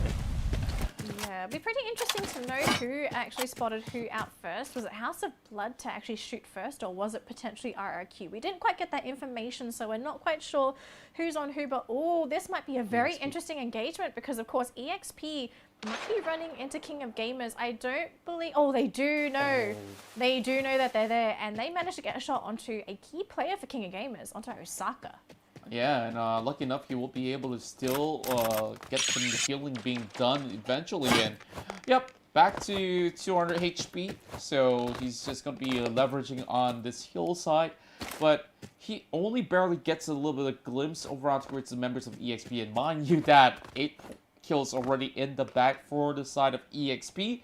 These two Thai teams never seem to be getting too much of a rest, and a whole lot of all these packages are dropping in towards the corners for RRQ as they're looking to restock themselves. But Hogotaha, he want to see whether or not they actually get a drop on towards the side of RRQ at the very least. And they want a piece of the pie of whatever sort of loot that's left available. And lining it up. Oh, he didn't get it. He didn't shoot. Patient, very patient. Looking at some of the players on House of Blood, you can see why they're actually not wanting to move forward. They don't have too many glue walls to work with, so it seems like for now they want to preserve it as that the safe zone just gets smaller and smaller.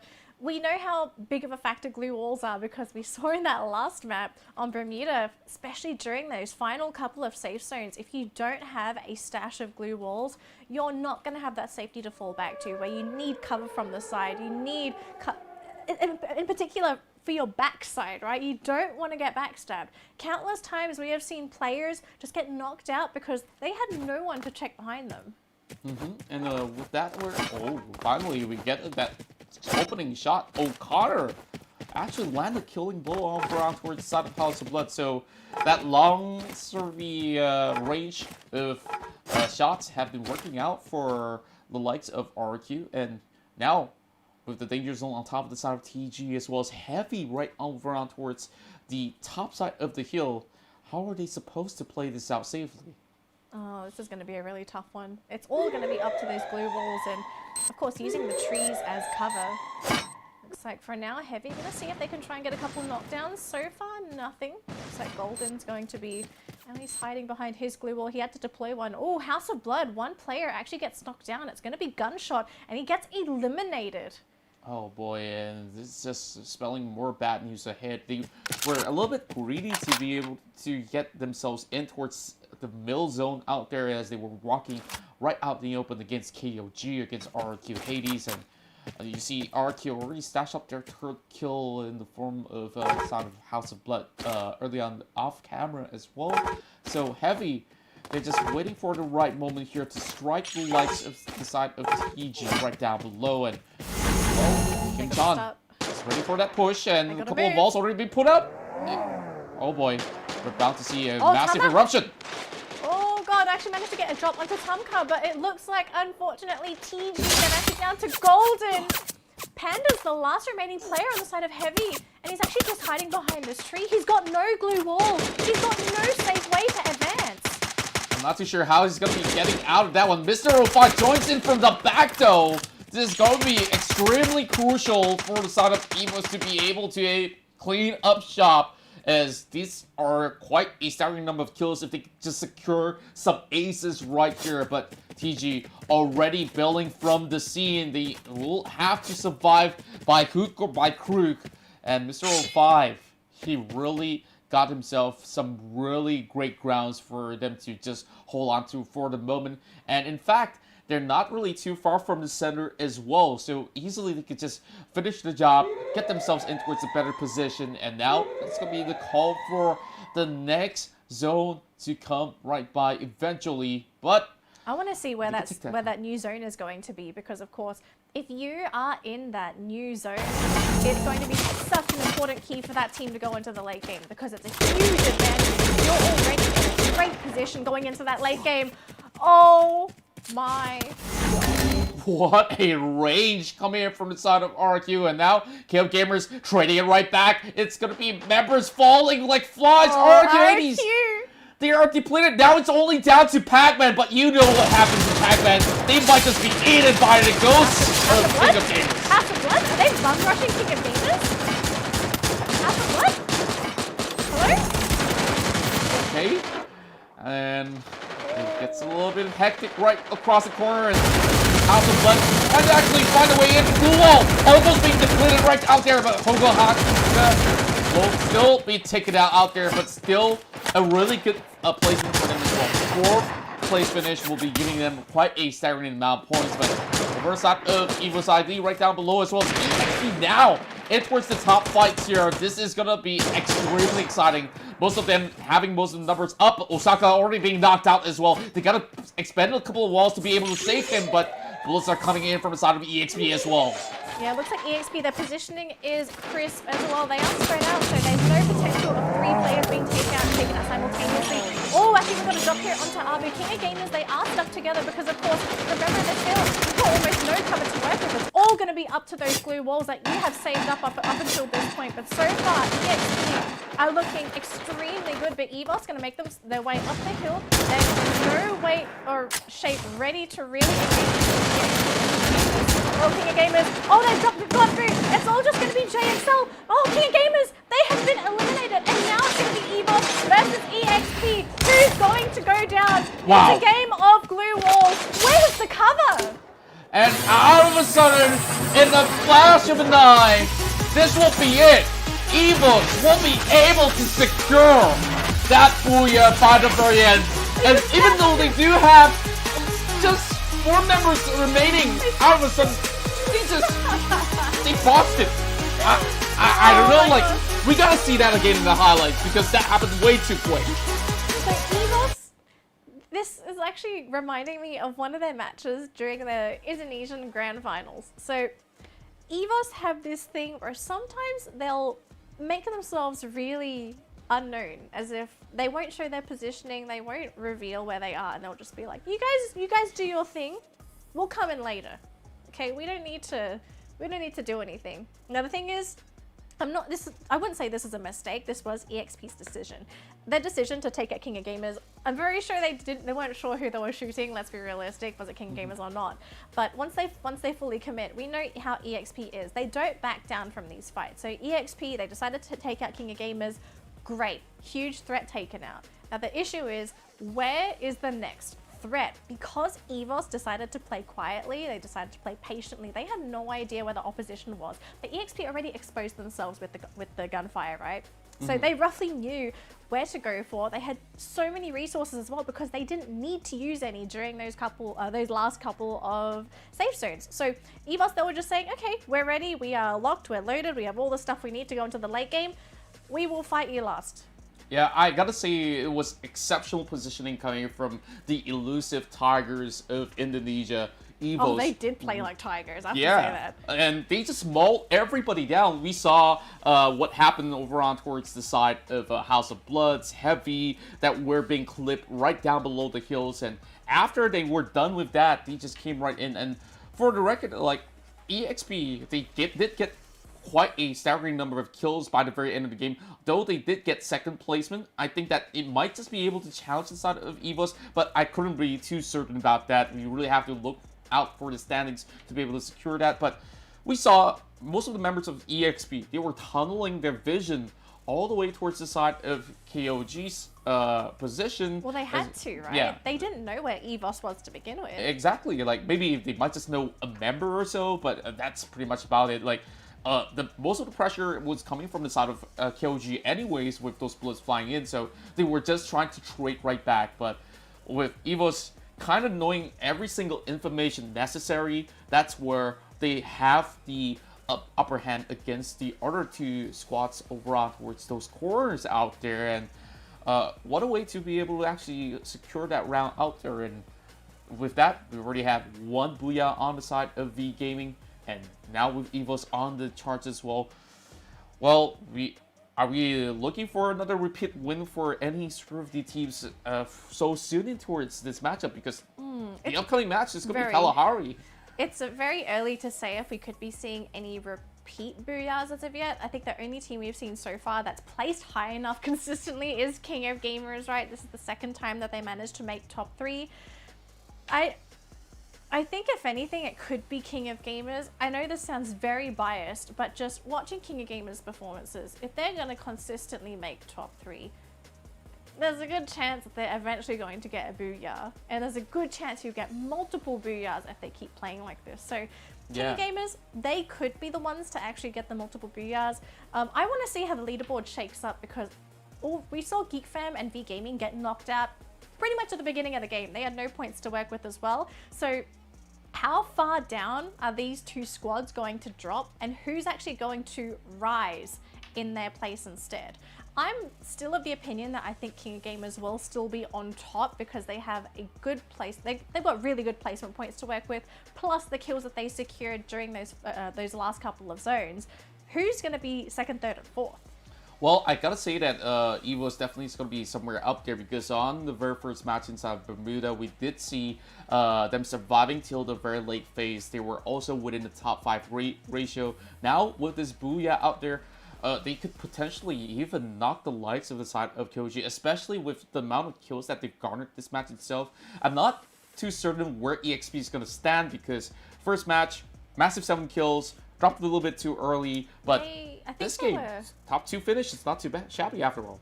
I think EXP was 5th or 6th, so they weren't up there, but you could tell that EXP, they are showing some kind of presence. Let's take a look at our kill leaders for now, and Osaka.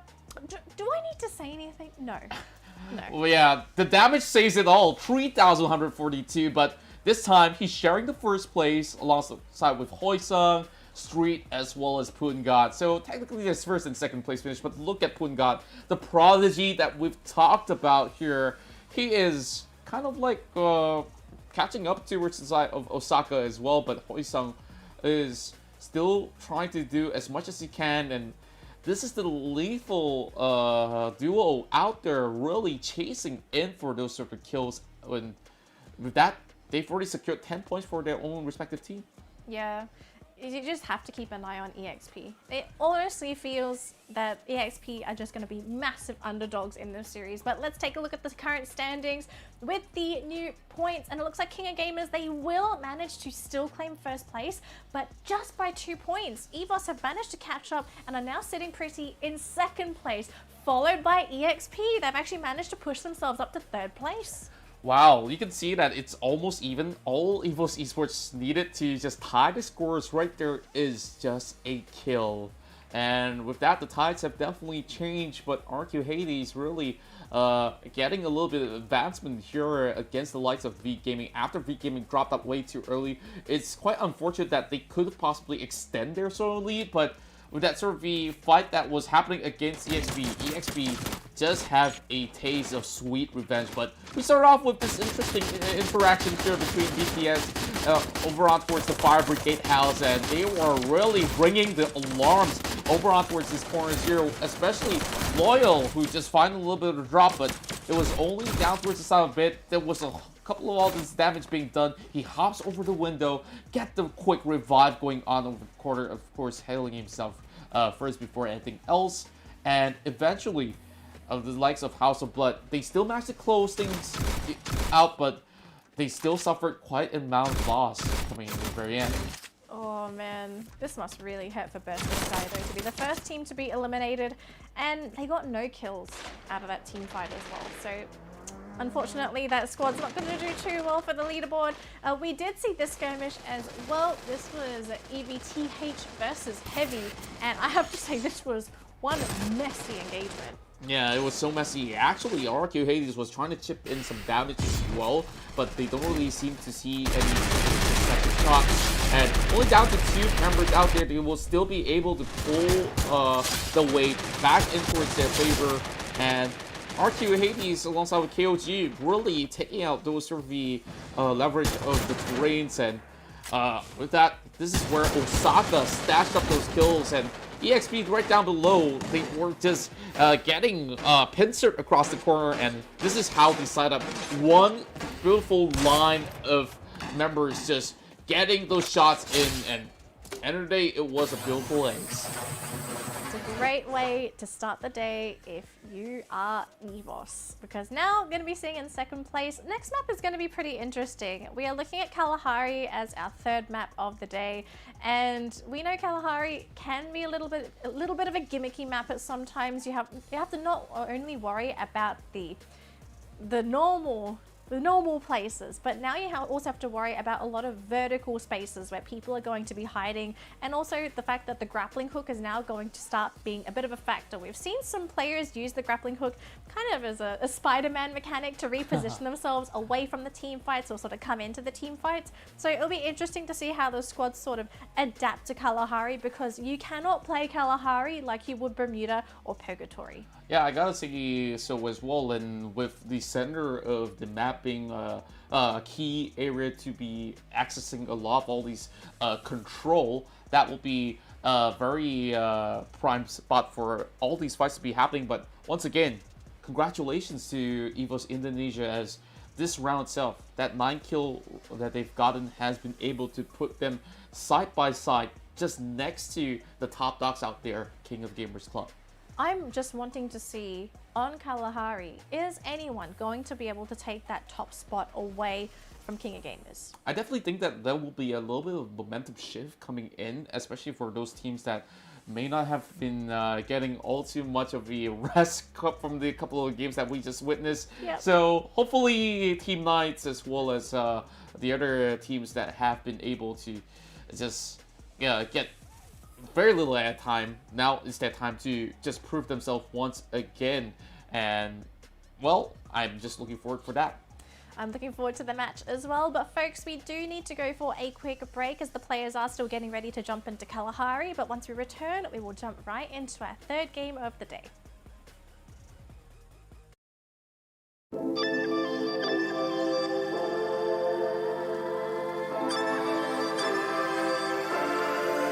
Let's go. Toda Latinoamérica cabeceando el sonido. Qué chido, en mi región el bando bien metido. No existe competencia, ganamos los partidos. Venimos bien tendidos y no somos los bandidos. Bau, bau, hermanos, tchau. A W me gusta, é top global. Bye, bye, o Brasil é demais. Pego a que eu mostro como faz. Ketemu di Bermuda, Purgatory, Kalahari. Semangat 45 gak takut kalah takkan lari. Mari kemari hadapi lagi, we gon' be on top. Thailand drop, sampai sini langsung stop. เชี่ยแชมป์แล้วไงทำไมต้องแชมป์อ่ะพูดอย่างนี้ตอนดูซีรีส์ได้ที่ไรอ่ะก็เทเป็นดาราแชมป์ออลสตาร์เราวิวัฒน์อาชีพคนนี้จนต้องร้องหอยऔर आखिरी तो मतलब नहीं हमसे तो डर मत plan किया shoot करे लेके फुर्सत वी आर चैलेंजर्स हम देंगे फुल टक्कर माने भेजा हमको खिला के दही शक्कर Let's go battle, let's go battle.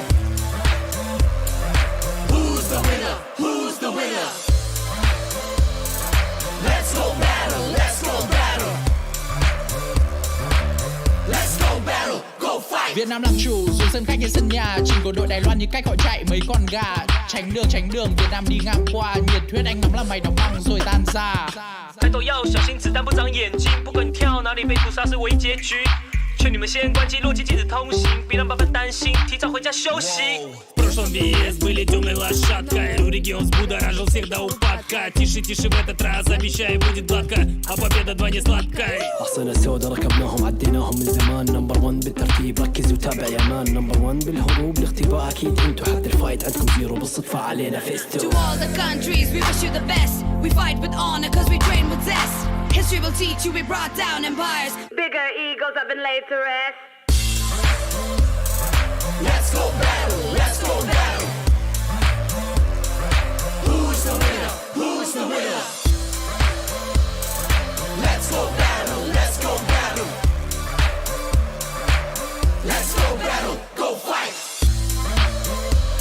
We fight for it, we fight for it. Hey, hey, hey. Who's the winner? Who's the winner? I will have your respect.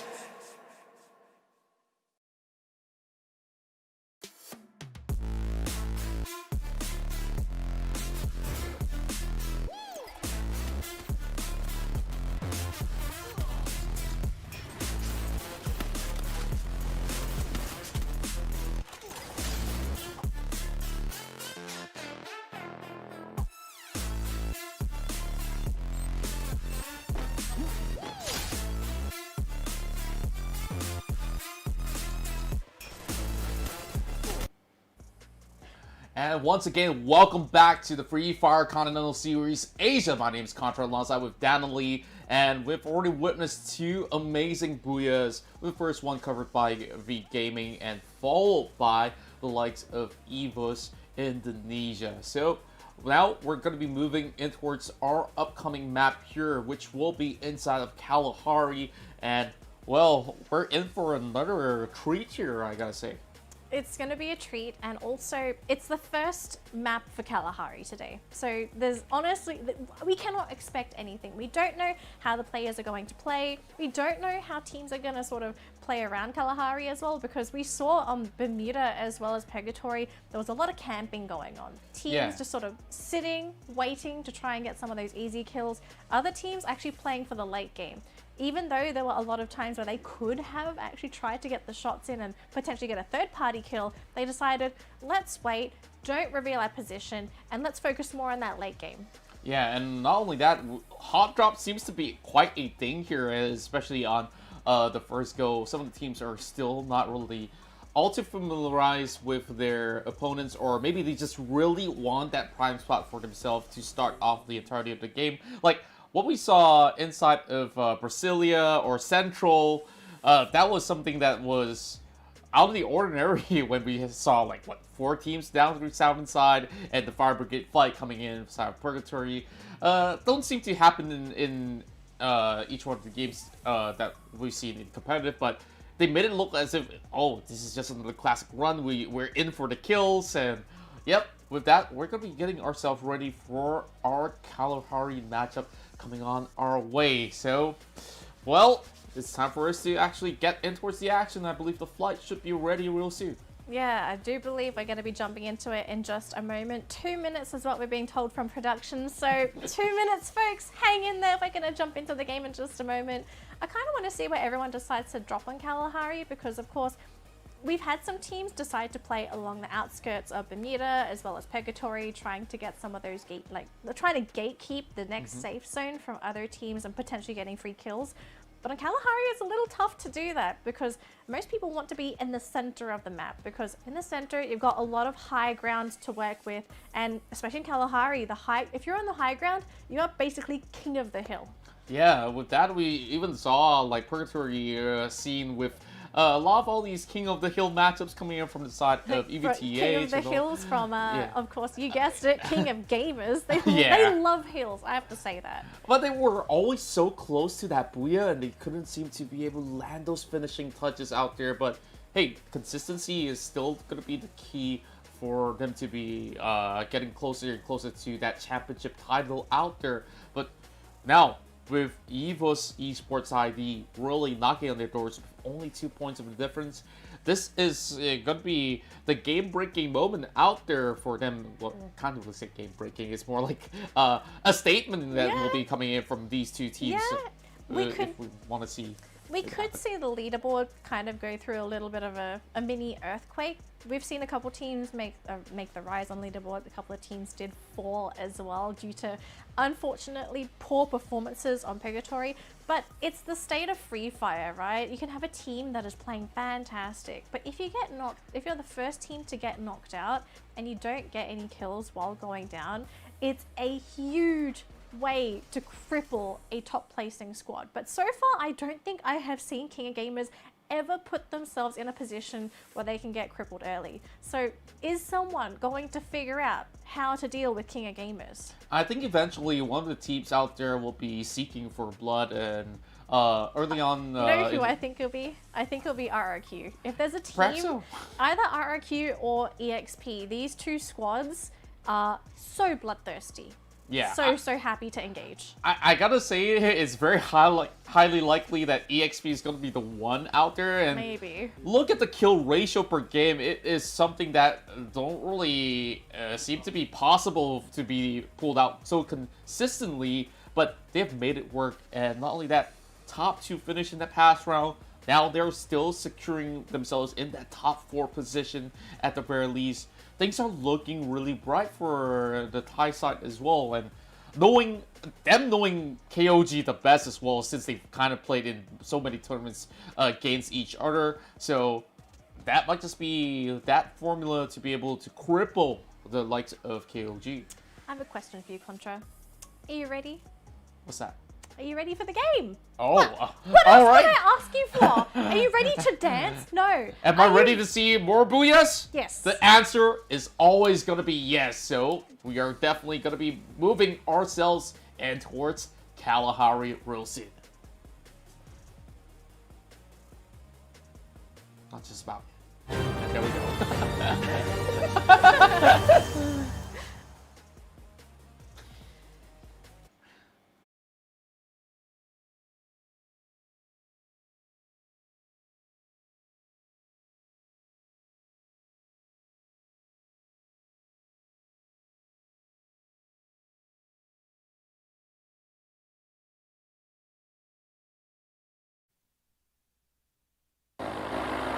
And we're in, folks. Sorry about the delay. We kind of enjoying ourselves on this parachute. Yeah, Sorry, I suck at flying planes. I'm sorry. well, we just have to go in for some refueling, and I guess we can maybe find some oil over on towards refinery. That's going to be the place that most of the teams will be looking to look out for. But teams that are holy looking... smokes. Look at Wait. how many teams are dropping. Okay. Oh my god. I kind of lost count out there, but overall, northeast side, that's going to be that flock of crowd that will be moving in towards those sort of the compounds out there. And, well, Evos going to be one of the squads that will be right across the corner alongside with House of Blood and, once again, BTS. Wow. Oh, Kai. Kai is the only player there from House of Blood. He's got to be really careful. Yeah, and same goes towards the side of Abu. Close proximity, and now Geek Fam going in for another early engagement against the likes of TG. They have been hot dropped before, and this is not looking all too good for the Malaysian side, but for Evos ID. They seem to be holding most of the majority of Bayfront itself, so they are looking pretty much stacked up against those sort of odds that are being put against them at the very least. Yeah, so it looks like so far no one has died as of yet, but already Kalahari looking a little crowded. I know it's it's a scary map, but I don't know if you want to be going for something as crazy as this. But looks like Abu are actually going to be taking fire on the side of House of Blood, who will be exposing themselves. Actually, Kai's going to be shooting on the other side, actually shooting for a team that is across the river. But Evos, they might be looking at a potential backstab from Burst the Sky. Burst the Sky really is seeking for a way to climb back up on top. And they've definitely seen better days of gameplay. They know Bear's there. Oh, the what? Okay.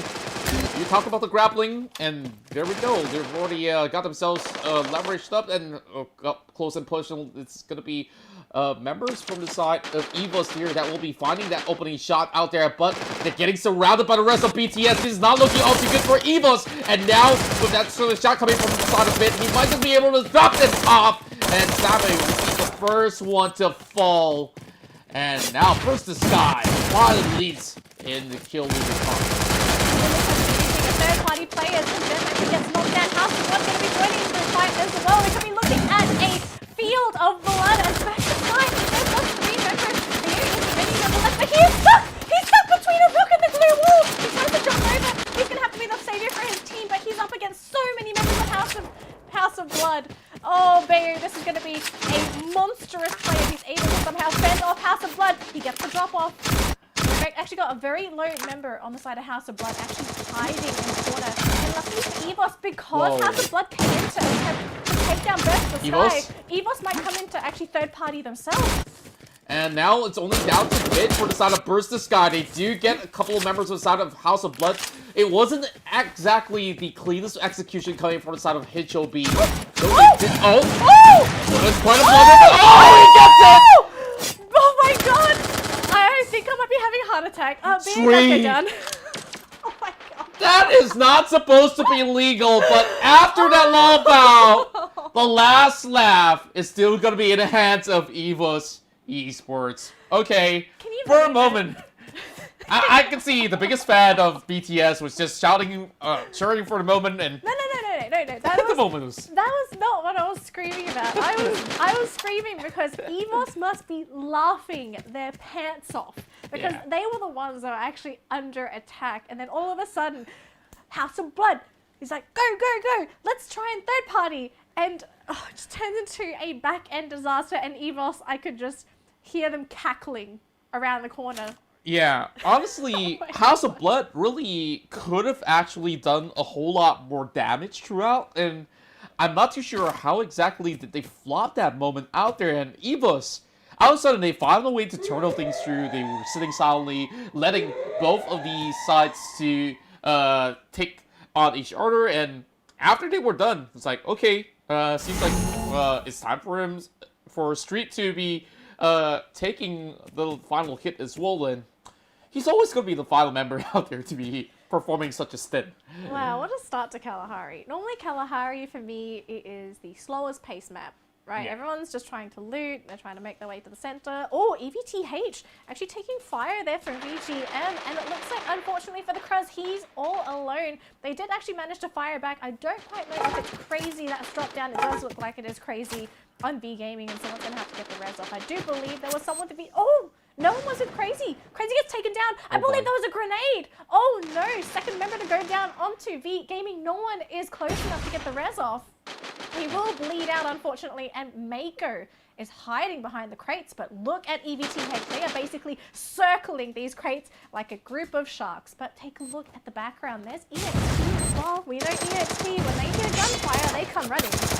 Oh boy, now the duel comes into effect, and he's trying to protect himself as long as he can, but trying to breach all these walls, and eventually they will still get it underway. Wow. V Gaming 10th place, but man, you were saying that they look like sharks. I gotta say, they might just be piranhas because they were so swift on the action, and they were just surrounding the likes of the side of the Vietnamese side, and another early crash out coming from V Gaming. A little bit disappointing after a really big booyah, but now look at RQ Hades. Very, very nice positioning for themselves. Very reminiscent of how they played during the play-ins. They also played quite similar to this on all of their Kalahari maps, always utilizing the high ground in the center of the map, although we have seen a couple mistakes come out from RRQ Hades before, but we'll have to see if they can try and play cleanly in this round, because if they can, they do have a chance of making it to the top 3. The chances of making it to first place are slim unless they play the game of their lives, but there's always going to be the potential. Yeah, and now with a pretty good start for the side of Geek Fam. They have opened up with 2 kills already, Danger Zone being really close by as well. Now, Evo's going to be around the scene as well. This time, it seems like it's a slower start for the side of EXP to begin with, but we've had seen enough of that sort of action coming from the side of Evos, and oh boy, just to think about how they survived that sort of gruesome attack, it House really of Blood beats me. saved them. Yeah. House of Blood honestly came in and saved Evos' day. Yeah, like it felt like they were hired guns in that sense, and like when they were asking for the paycheck, the mafias really came in to just show who's the real boss out there, and yeah, they didn't receive that big fat paycheck they were looking for. In fact, It almost felt like they came in a little bit too early. Yeah. As if like the fight between Burst of the Sky and Evos, it wasn't done. They were just sort of having a little bit of a stalemate, but maybe House of Blood thought, oh, they're done. Let's try and come in and finish them off. But yeah, sometimes you have to make those plays.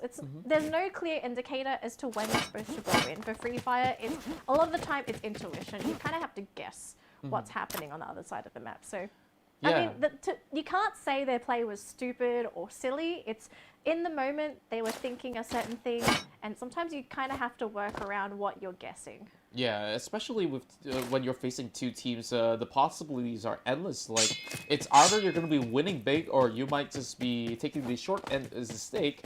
And it was a phenomenal display of defense coming in from inside of Evos Esports Indonesia to be able to achieve such a really good victory by the end of that sort of scuffle that they had with the 2-mentioned team hailing from the side of Pakistan, as well as the likes of Thailand as well. Now, Heavy coming in from the far back, it's going to be a very long jog for them as they will be bound to meet up with the rest of EVTH as well. So EVTH, they might have seen a little bit of movements across and they are getting themselves prepared, but here over in the command point here, it's going to be a really tough place for them to be able to get a clean sort of the battle going out there, but they could still wait it out because they are already in the safe zone already.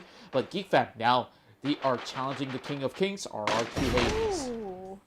This is going to be pretty interesting. Geek Fam going to try and contest for this high ground from RRQ Hades. Now, RRQ Hades, they are in a pretty favorable position themselves. I don't believe they saw Geek Fam coming, so they did take a little bit of free fire. Ha ha ha ha, bad pun. Okay, I take that though. Dang it. I take that anytime. It didn't work, so. But this will be pretty interesting to see if Geek Fam's able to wrestle control of this tower away from RRQ. Although on the right side, we're actually having a little bit of a skirmish, I do believe, between 3 teams. Oh yeah, and it seems like TG really want to get themselves a couple of all these kills, but it's gonna be nice there that's being clipped out right under the noses of the side of King of Gamers. One of the toughest opponents to be duking out with, but look at that hot rod of the big gold, glowing golden, but Osaka, oh boy, he crashes towards the wall, and Knights this time falls out flat yet again. Their chances looking dimmer and dimmer as they only got 3 more maps to be playing out, and they have been averaging on a 10th place to 9th place position. Things are not looking all too bright for the Chinese Taipei side, but there we go. A couple of all these sort of grappling hooks to be able to climb up all these sort of rocks, but Golden here is just waiting to spot out any sort of the threats coming up ahead, but RQ really setting up this stronghold all too well, and Evos is just trying to climb through the cracks, and how exactly will they cut across the bridge, especially having Geek Fam as well as RQ on board? Looks like we did see a little bit of fire going in the way of King of Gamers, so this might be the one map where King of Gamers don't make it to top 3 because positioning-wise, they're going to have to contest with Geek Fam and RRQ for this. Now, they are making a very aggressive play by trying to wrestle control of the tower. Oh, they actually should get fires off onto Geek Fam. Damage is done. Osaka on the high ground, who's actually going to be lying flat on the crate, so there's no way that they're able to get any free shots off unless Osaka makes a mistake. Wow, all the teams are actually taking territorial zones already as they get closer and closer. This is definitely the ending that we're looking for. That's right in towards the center of the map, and the rest of the teams are still making their way in. Five will be able to get one member off the side of the EXP as well. While Osaka gets quite a number of damages, the walls already being popped out from the side of CG. Quick response coming in to defend his back, but Leglov still tapping it over, and Kevin now moving right across. King of Gamers really want to find, but oh! This is the angle that nobody actually suspects, but he's got to be really careful about this because he could be shot from multiple directions. He does have someone watching behind him, so Kevin actually gets knocked down. Oh. There is no way that they're able to get a res off onto Kevin, so he might just have to sort of give himself up here. Geek Fam are right underneath him, so if he drops down, is this a bait? Are they going to try and use Kevin as bait onto Geek Fam? Geek Fam are under fire from King of Gamers, but he can try and come in and get this res off. They get a beautiful wall off to actually deny any high ground engagement, but no! Kevin is dead! Kevin! Chansu, where did this shot come from? He did his best to try to res his teammate right there, but KOG now in deeper trouble ahead. Not only is Geek Fam pushing on the attack, there's also RRQ that has been setting their sights for the longest time, and they strike when the moment matters most. That's KLX. Really tries to hold on towards the containers and goes inside of Geek Fam, and with that, with a little bit more pressure coming from the side of TG, there's not many places that they could possibly run, but RRQ, they're just dominating the entirety of the high ground. None of these teams can actually get up for the moment, and Geek Fam, they were forced to actually take shadow from the lower side. Same goes to the side of KOG as well, and eventually, teams have to slowly strafe towards the southeast side. Oh, this is going to be insane. lane. We have 8 teams remaining, and look at how small this safe is getting. A lot of teams are working with the vertical crates, but we've also got a little bit of action happening on the low ground. EVTH actually running into Heavy, and they managed to get a knockdown onto Kim Chong. We've got 3 here for EVTH, actually able to get a pincer onto 1. We still have Panda on the high ground. They can't quite get the grenades off. Unfortunately for Heavy, their positioning is just not giving too many openings to potentially get any shots back themselves. Oh, Panda gets knocked down again. Just using the crossbow in this sort of moment. This is going to be a really tough shot for him to be working out, but well, that is going to be good. Pac-Man's going to be able to get one in the back as well.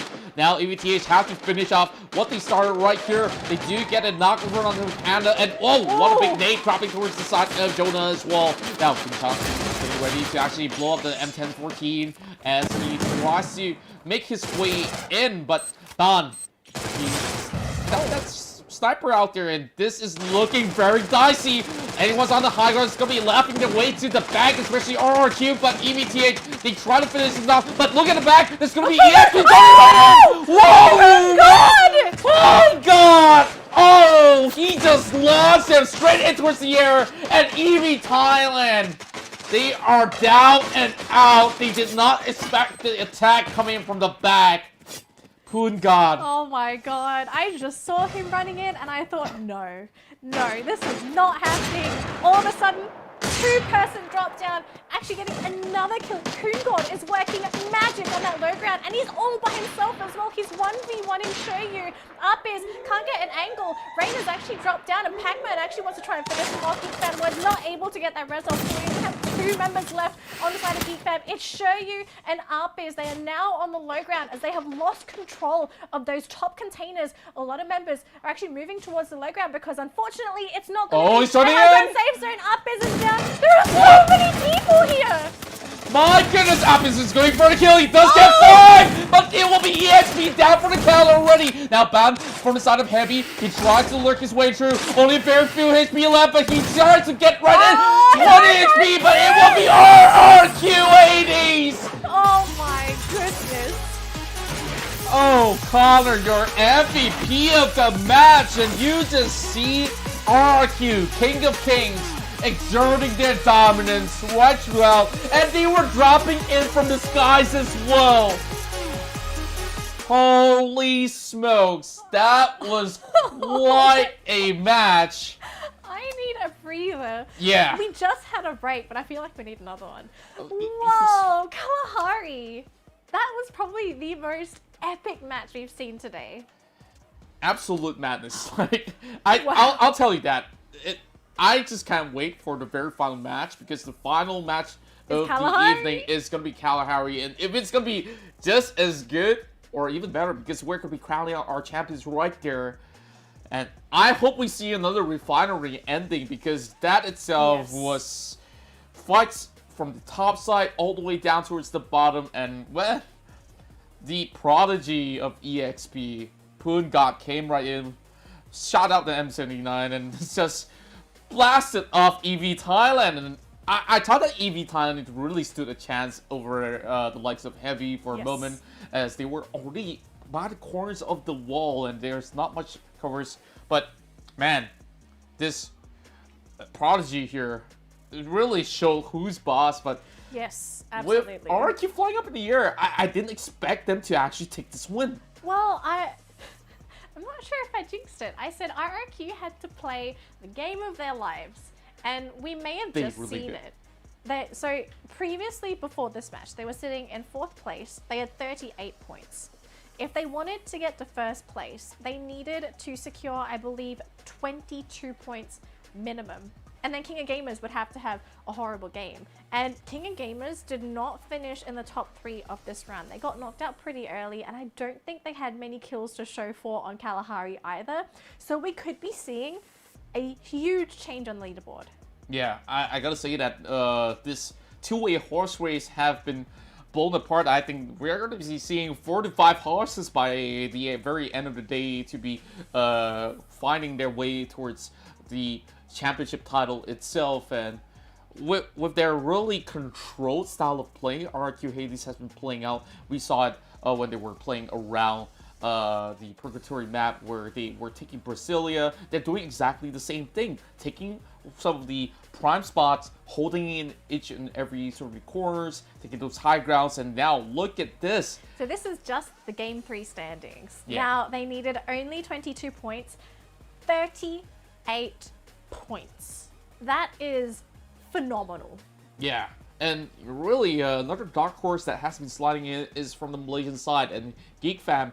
They also were inside of the refinery, but they were taking it slow and steadily, taking very preemptive measures to defend themselves first and foremost before going on the attack. They walk away with 7 kills in the back, which honestly was a really great run for the Malaysian squad. Now EXP Esports has been very consistent, so looking really good for them.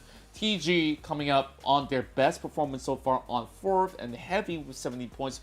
Although they didn't really walk away with that much kills, but EXP! Are you kidding me?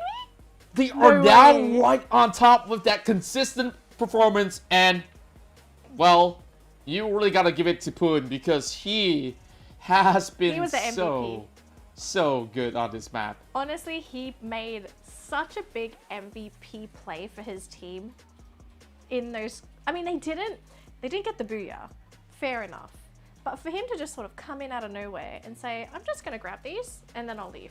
Yeah. You know, just give me these kills, and just those couple. Essentially, they're only leading over RRQ by 1 kill. That's right. Look at the points. So the fact that EXP were able to make such good play of their aggression to get as many kills as they could, that's all that you need when you're playing Free Fire. You need consistency, but also to have that one person make that play and to bring your team onto the leaderboard. And if you take a look at 3rd and 4th, we are tied. King of Gamers is tied with Evos. Yeah, then if Geek Fam is going to be getting any sort of games within the next 3 matches, they might just be the 5th horse to be jumping into the fray. Same goes to the side of Total Gaming Esports. They're not down for the count yet, but V Gaming really went on the slump after that massive round inside of Bermuda. And the good news is that we're returning back to Bermuda in the next matchup here. So hopefully they could actually get themselves back on track. That's a good question though. Is it good news to go back onto Bermuda? Because we've seen some teams play, like some teams are probably going to favor certain maps, right?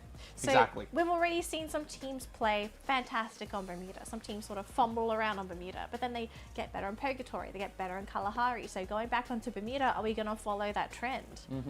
I definitely would say that this time, with most of the teams already knowing what to expect as compared to the initial drops where, you know, they were contesting townships and all that, they don't seem like they have the brightest idea. Now, possibly in the next Bermuda map, we'll see an even spread of different sort of plans being executed. So the results may vary, but now going back in towards the highlights, this was the feast of the century. Absolutely. This was a very insane way to open up the series. So Birth the Sky crippled Evos, right? But even though they practically crippled Evos in the beginning of the game, somehow Evos was still able to maintain their position on the leaderboard, but also come in second. So imagine if Evos never engaged into Birth the Sky and House of Blood. Could we have seen a better game for Evos? Could Evos have potentially taken that first place? Perhaps so, if they didn't really go in for this massive engagement, but then again, they did garner quite a number of points due to their tenacity in this sort of skirmish, and the finesse that was being displayed by the very end. Really spectacular stuff, and for BTS, at the very least, they did get at the very end 4 kills to be able to top out with 8 pointers out there, but House of Blood slowly having some diminished hope right there, and well, yep. Speaking of which, that was and the then he very goes final out blow. this door. Oops. Yeah. Yep. Everything thrown out the door and in the window. Well, in that little ending, it's almost as if someone just came up to him. Good job. Good job. Yeah. That's it. And look at this. This was the leap of faith coming in from most of the teams. And Apis really was the key player for Geek Fam. He stole in 7 kills before closing out, and Heavy got nowhere to run. And all of a sudden, that perfect spot for the side of RRQ with the final glue wall coming in from the side of Pac-Man to be able to clutch that corner right there. It has got to be it. Like, there was no better way for RRQ to be ending that match, especially when you were taking such a nosedive from the top. Exactly. So RRQ, they are going to be sitting pretty on the leaderboard in second place with 76 points. They practically played out of their minds, and this was what they needed. They were, you could even argue, they were on the brink of not making top 3 at all. Yeah, But no. it all comes down to one spectacular play. Yeah. And that had to be today. I definitely think that this match itself will be one of the legendary matches to be witnessed out there on those replays and highlights. And, well, definitely an interesting study on how RQ has been able to find that sort of formula so consistently, sticking towards their disciplines and finally getting rewarded for that. And Legalov, so far, one of the greater masterminds of the entirety of the tournament, has been able to keep the team very consistent, but it was O'Connor that emerged as the MVP for RQ Hades this time around. So something that also kind of strikes me is that we're already 3 games into the series, right? The top 3 teams occupying the leaderboard all came in from the play-ins. So is this a sign that maybe the play-in teams are performing better than the grand finalists? It's definitely a food for thought, as you can definitely say that they are looking much hungrier as compared to those who have secured the top spot. They felt like, hey, we're already kings of our respective region already, and like maybe they underestimated the competition. Perhaps so.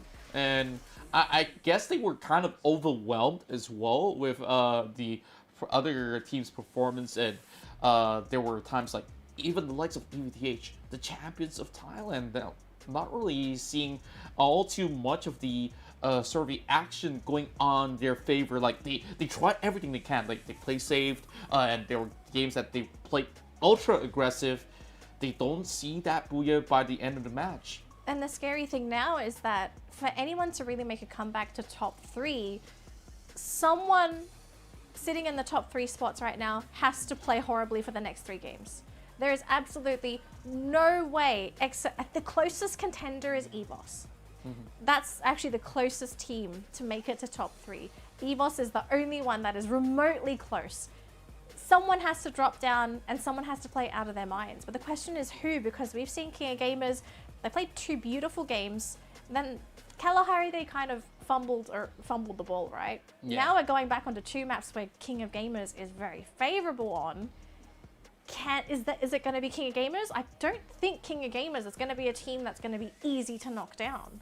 Yeah, I definitely think that there are still a powerhouse out there that will be able to play defensively if they really need to do so necessarily, just like how it was ID pulled out. And one more team that I would say that will be giving a run for the money that's not currently in the top 4 ratio is going to be Geek Fam. I know that they have been dropping out early for a past couple of matches, but there were 2 games that they really found themselves in towards the top 3 as well as the top 5 at the very least. So that gives them enough points in terms of the standings.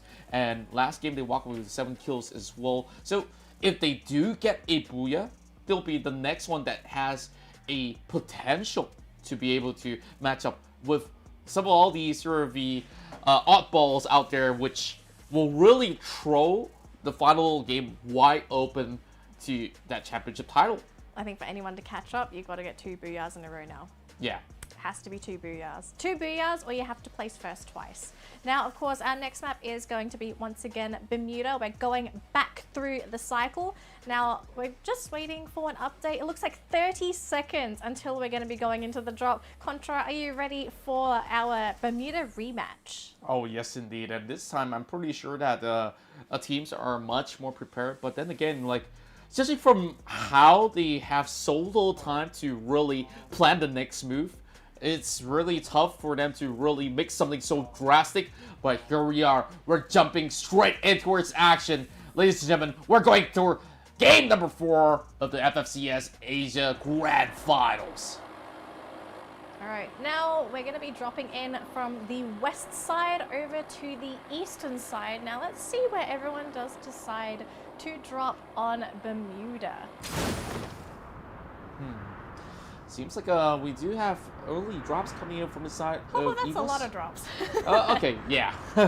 But lucky enough, they'll be the ones that will be heading northwards, so they will be moving in towards either Graveyard or Bullseye, but they are also sending 2 members in towards Observatory, so it's a 2-2 split, I do believe, coming from the side of Evos ID, while Heavy's going to be right below their belt, coming in towards Hangar.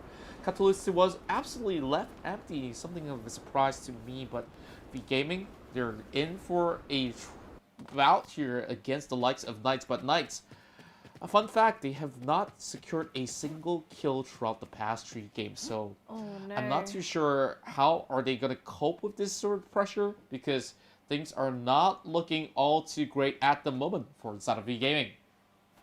Yeah, this is going to be a pretty tough one for Knights. I will have to say V Gaming, they have kind of fallen from grace. They had a beautiful opening getting that first booyah. They played wonderfully. And then after that, they just sort of disappeared. They kind of got knocked out very early. They haven't been able to perform. So it makes you wonder, was that first game a little bit of a fluke, or have they been unlucky in the games following it? Because V Gaming, they look so good.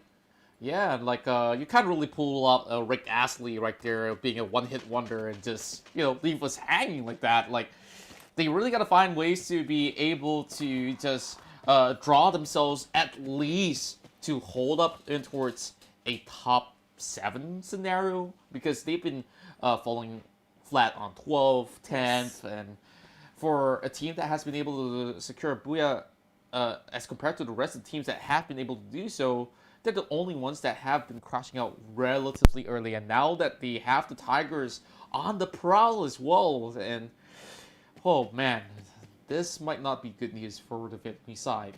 Yeah, it might not be too good if V Gaming do get spotted out here. As we saw from the top-down view, it looks like V Gaming, they really want to focus on looting, so they have separated, but now Knights are going to jump right on top of V Gaming. The question is, can they hear them? Oh boy, this is quite an invasion coming in, and well, next level tactics coming from the Chinese Taipei side, and oh my goodness!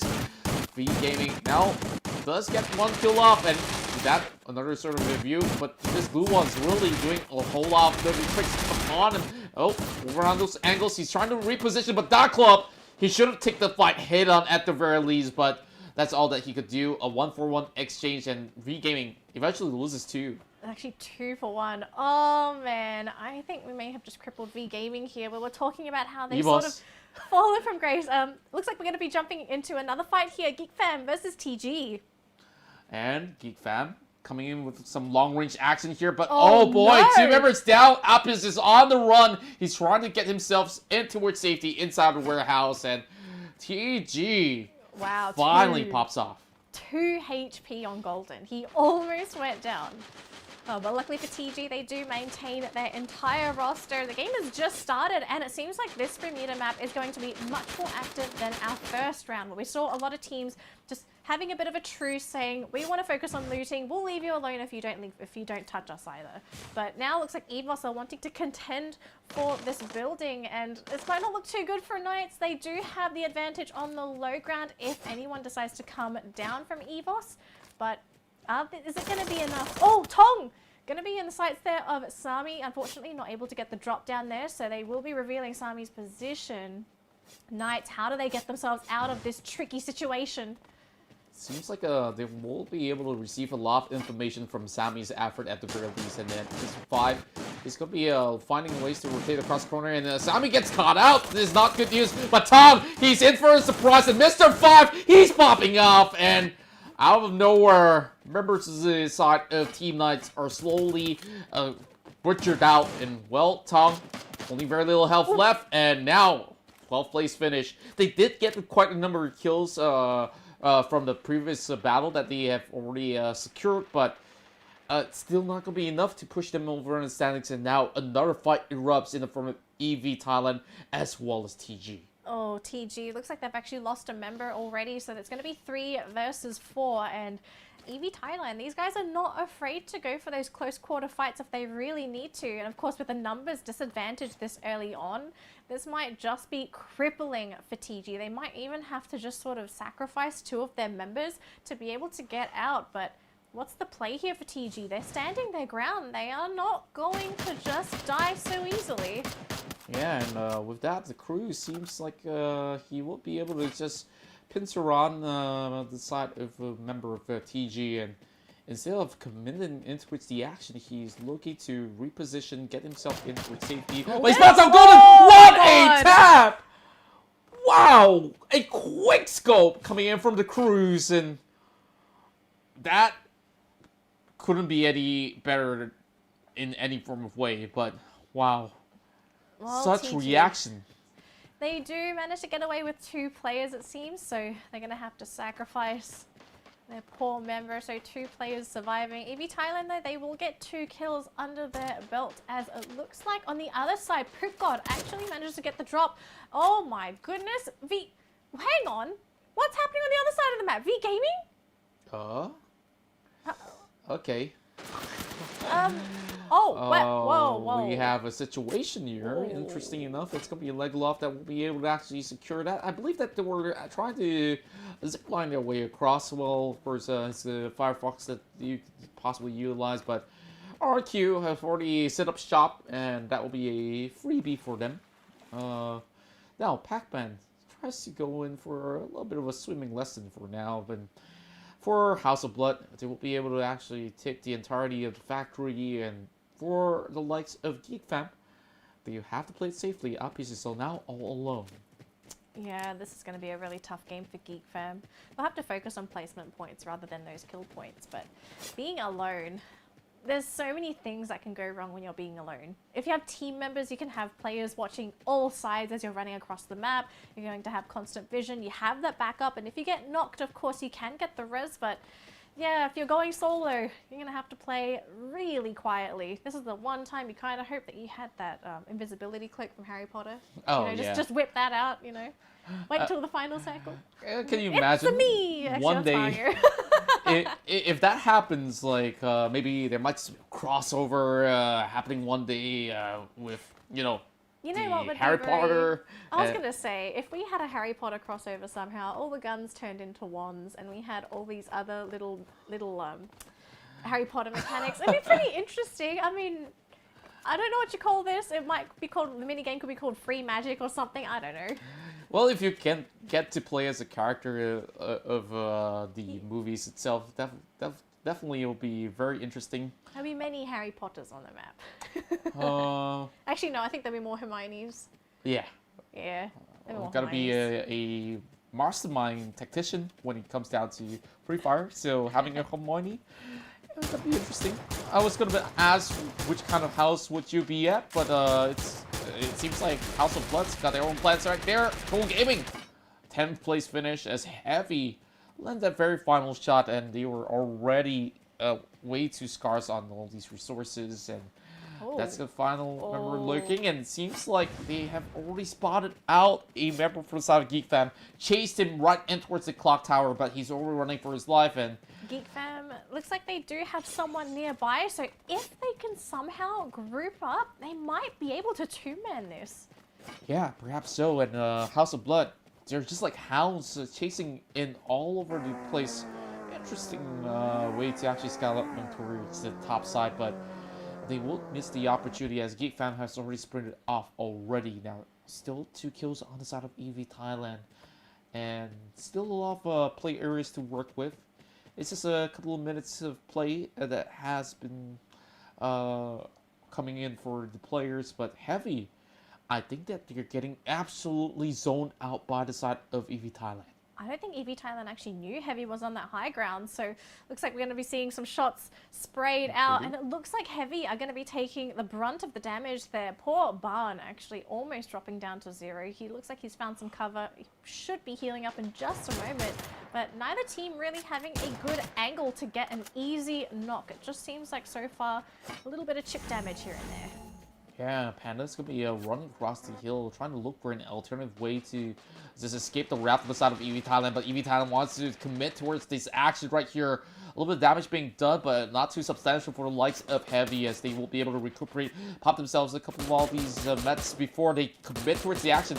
Kim Chun just by the corners of the top of the chimney, but that's definitely no Santa giving you a gift. It's a little bit way too early for Christmas, but if they could definitely get an ace towards the side of EV Thailand, that is pretty much equivalent to a Thanksgiving of sorts in a certain way. Oh, but Panda! Oh, Panda! Oh, boy. Not able to get a really good angle, just gets shot down, and no one can actually reach Panda safely. So they're just going to have to leave him for now, and EVTH actually going to head into the building to try and finish off the rest of Heavy. Now, of course, there is one member on the outside, but having someone outside doesn't really help if you're fighting inside the building. Oh boy. It seems like they're getting more and more depleted. They've already lost one man throughout, and with Bond getting ready for that sort of a push, they are looking to move up towards the top floor, but with all these sort of shotguns at the ready, this is going to be a tough feat, and both teams, they might just be cleared up by the outskirts of the zone, and EVTH, they got to force the issue right now. The Cruise is going to be looking to reposition, and now BTS will commit towards the side of KOG.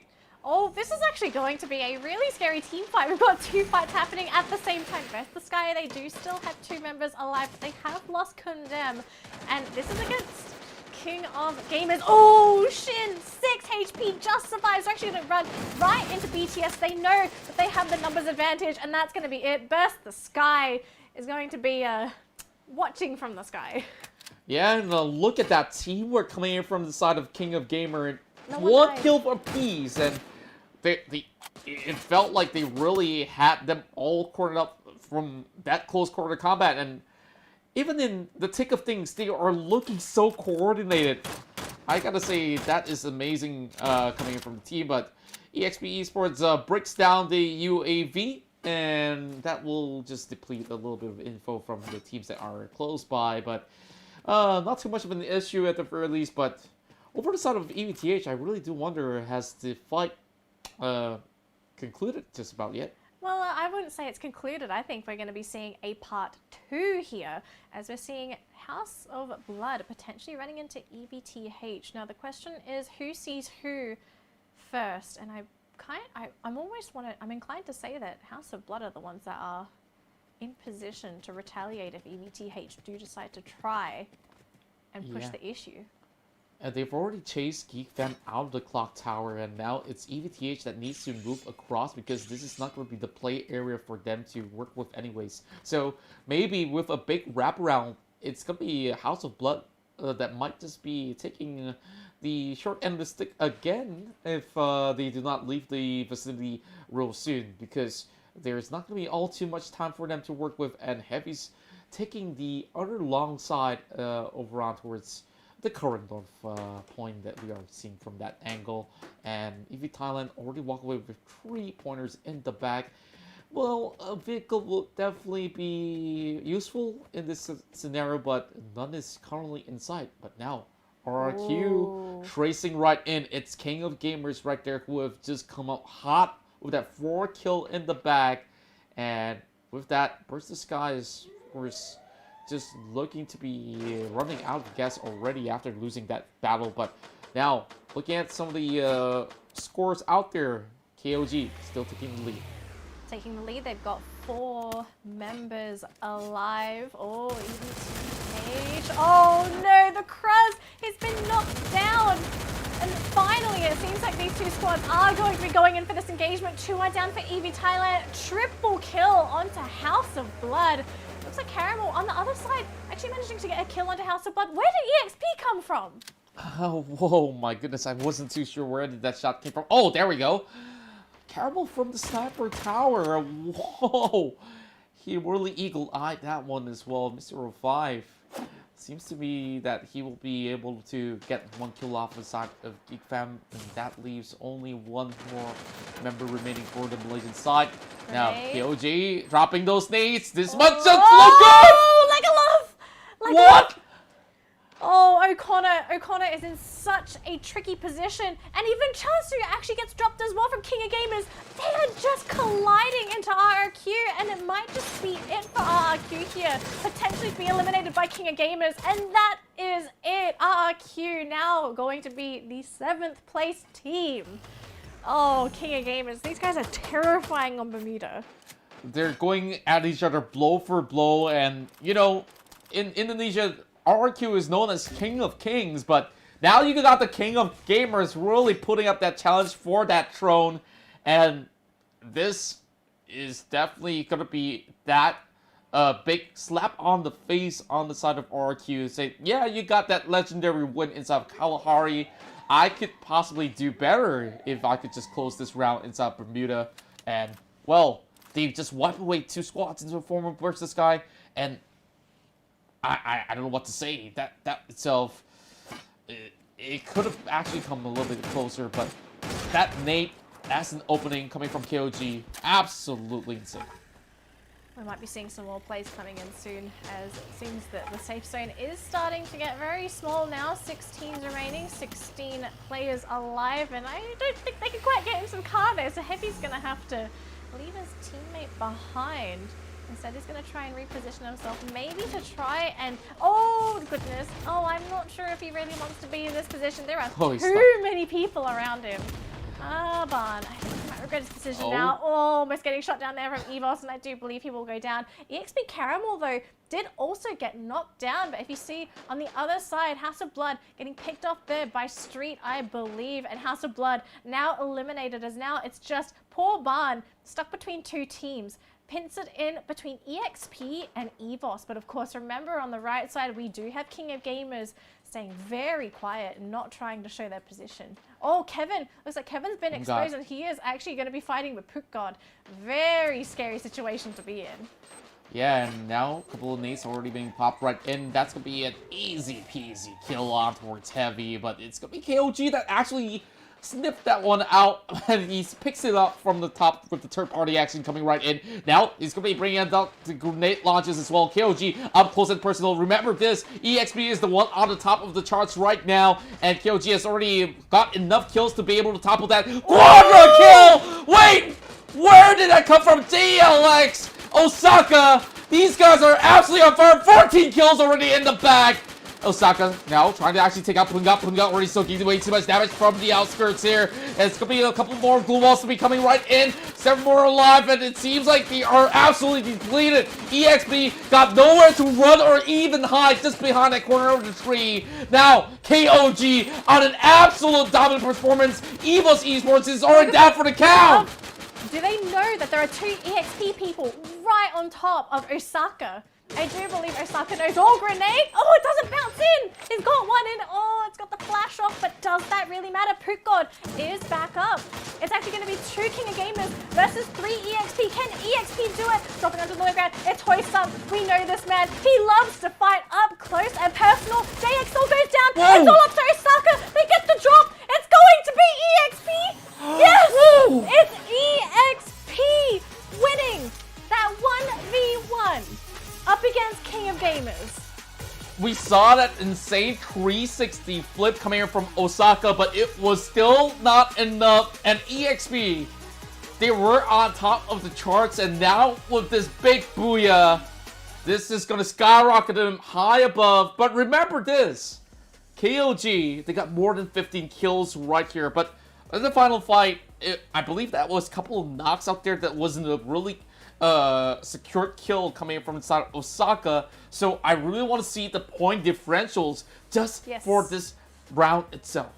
This will also solidify the leaderboard, I do believe, because once you get enough points, you are safe. I don't think there's any way that you're going to be able to knock down some of these Titans. Now, we know for a fact the King of Gamers, they are one of the top 3 players, one of the top 3 teams on the leaderboard, and the same goes for EXP. So the question is, how high are they going to go after this match? And how big is that gap going to eventually be? Because from what we're looking at, it might end up being a fight between EXP and King of Gamers for that first place. Yeah, and no matter which team actually gets that top prize, it seems like the Thai flag is looking closer to the top, and with them potentially coming in either first or second place at the end of this matchup, it goes to show that the quality that was being offered from the Thai side has been pretty much the best quality that we've seen so far. Absolutely. Yeah, I'd have to agree with you there. Now, point differentials. This is going to be a very interesting one because, of course, we do want to see the point standings for Game 4. In our previous matchup, EXP was sitting on 78 points. Now, for King of Gamers to pass EXP, it's a tiny gap. It's 4 points. Now, King of Gamers, they did get a lot of points in that previous round. They didn't get the booyah, they got second. But did they get enough kills to surpass EXP and potentially reclaim the first spot? I believe that EXP do get quite a number of kills as well, but I don't think it's as much as King of Gamers, as much as we see in the kill feed itself. Although they are known to be extremely explosive from the get-go, this time they played a lot safer as compared to the past 3 matches instead.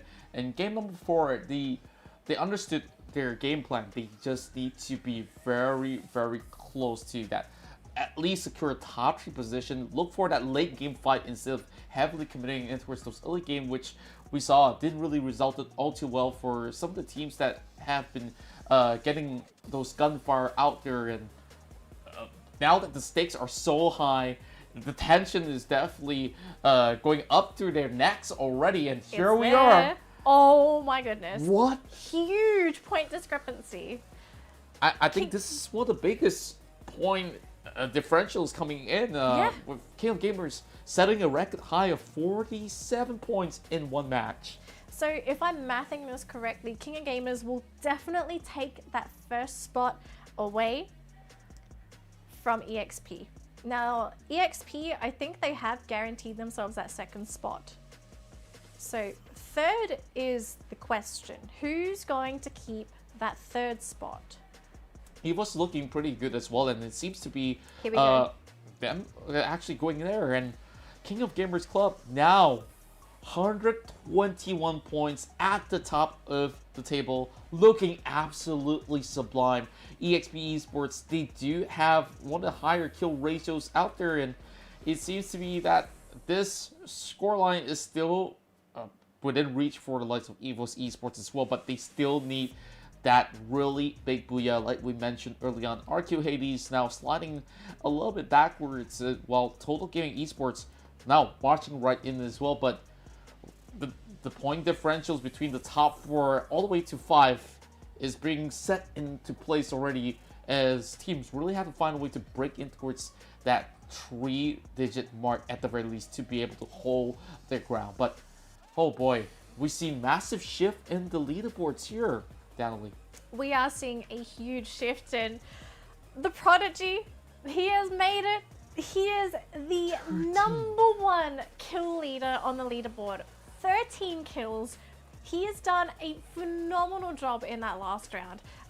We do have to say, Osaka, he's also still done a fantastic job for his team. Sure, he might be 3 kills behind Poongod, but his damage output is really saying something. Yeah, and this kid is definitely going places. I can't even call him a kid. It is...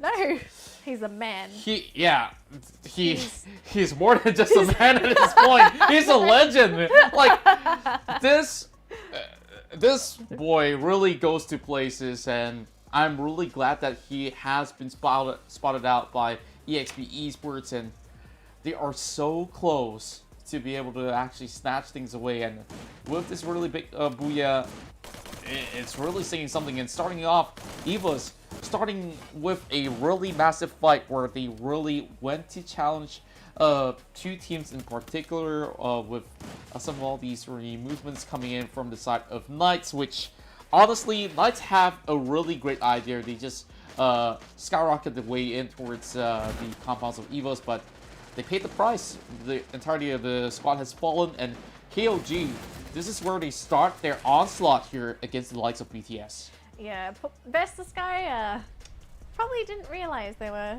fighting King of Gamers, and we all know what happens when you jump into King of Gamers. That's a team that really knows how to execute these close hand skirmishes. The way that they fight up close and personal, it's art. It's beautiful. It doesn't feel messy. It's coordinated. They know what they're doing. They have a plan.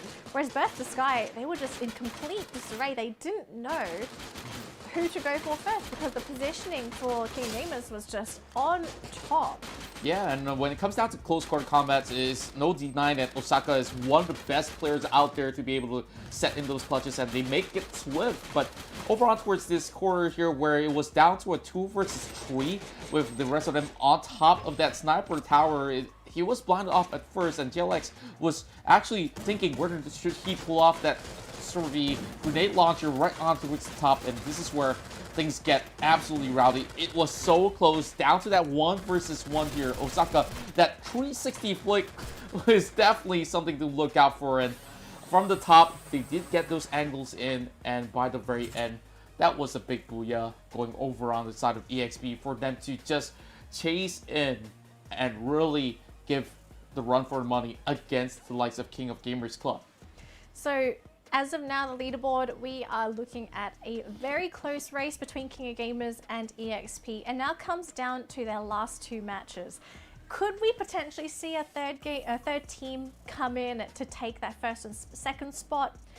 The chances are it's likely, but the odds are so low. Yeah, and for now, I'm just looking at the 3-way horse race, and maybe it might just be Evos that still has a little bit of a chance out here. Now, do not confuse Pungat for Pungat, both having similar names, possibly siblings if I'm not mistaken.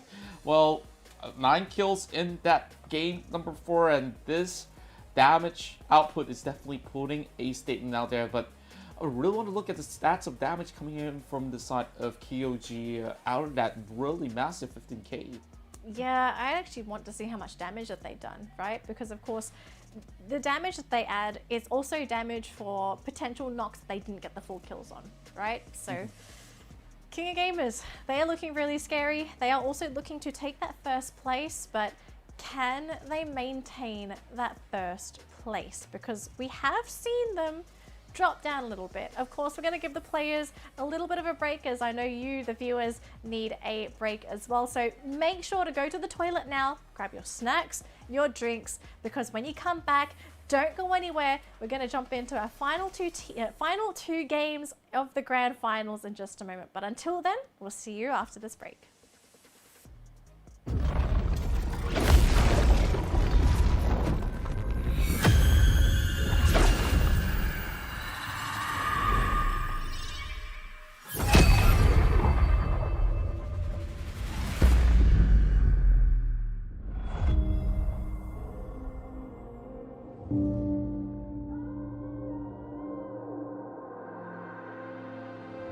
Through the fire of deception, through the pain of every lesson, I am bold and I am strong, there is no question. Never knew where I was heading, till I found real understanding. There is purpose for my life, it's time for action. When it all comes down, I will hold my ground. I'm standing tall. I was made for break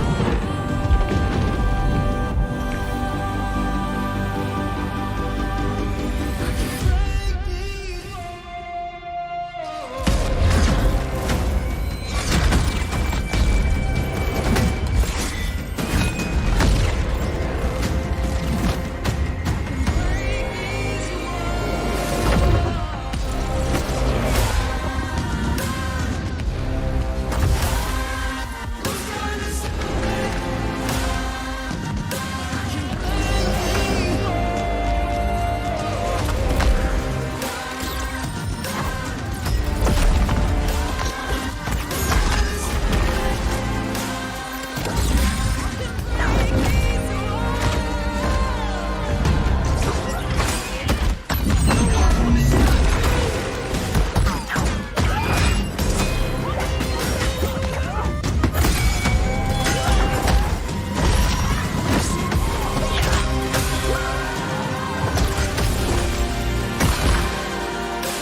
purpose for my life. It's time for action.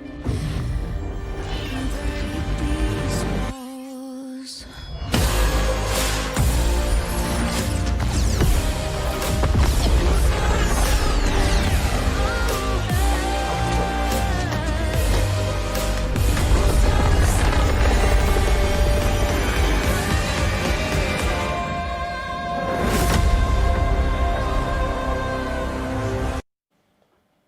Welcome back to the Fire Continental Series Asia Edition. We are jumping into our final two games of the day. Purgatory and Kalahari are not only awaiting us, but also awaiting our top contenders. And so far the leaderboard, it's looking to favor King of Gamers, but of course EXP are hot on their heels. Yeah, they're going to be pretty close by. It's less than 20 points if you ask me. So looking at the consistency of the results, EXP has been able to garner at the very least 30 over points per game. So that's definitely an astounding feat at the tick of things, where we saw so many teams rise and fall through the charts, and they are the ones that have been able to climb their way out. And although the kill numbers might just be favoring the side of King of Gamers in the past game, they have been able to level the playing field at the very least. And not forgetting the Tigers of Indonesia, Evos Esports has been out and about to be able to start things off on a high note, getting those initial pickoffs after pickoffs. And I'm just really amazed at this team on how they play so well on their defense and well balanced on their offense as well. Yeah, there's a lot of factors to take into consideration for these teams. I'm still wondering, could we maybe see a potential underdog make it through? And I feel like the only chance that could happen is if a team comes out and just explodes for those final two games. Somehow secure 40 points for those two games, basically hog the kills from everyone else, take all the points. Could we maybe see a team jump in from these final two games? There's always a chance that we could see that happen. Yeah, and for RQ Hades, they got shut down by KOG much early on. I think they were fencing their chances to be able to put in the chase. And also another team that we might have actually go noticing for a little moment is Totality Gaming, that they have been able to get themselves in towards the top 5. But still, now that there's going to be a little bit of a distance being created by the top scorers out there, King of Gamers Club, it's still going to be a little bit of a tall order for some of the teams to be able to catch up within 2 matches. But, you know, with 2 explosive games, like you mentioned earlier, it's still a possibility if and only if the top dogs of the tournament goes out early. And with that, I believe that we're going to be going in towards our penultimate round, and we'll be moving in towards Purgatory.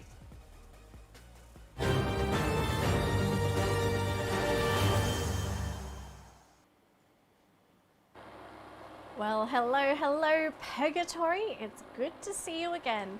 Now, in our previous Purgatory match, we did see the game become quite slow.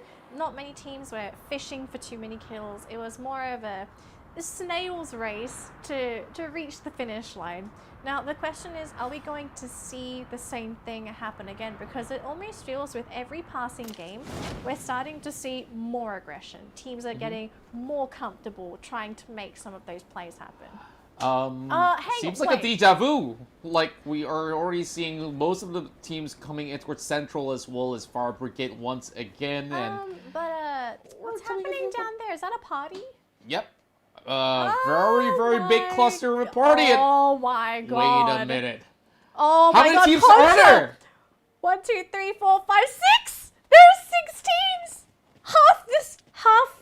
Half the server is in the southern island.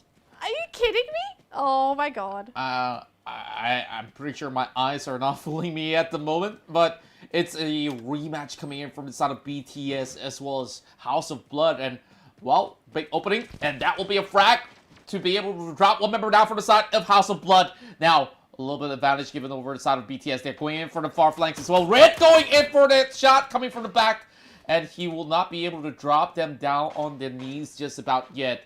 Now, Ultimate He's got a little bit of SKS going on, and there we go. A couple more taps coming from Caramel off screen, and they find Evos as well. Big pickup from the other corner, but it will still be a helter-skelter bout here coming in from the side of BTS, but they are the one with the advantage here, already having 2 kills in the back. Kai running for his life, but there's no escaping Bit right here, putting him to sleep.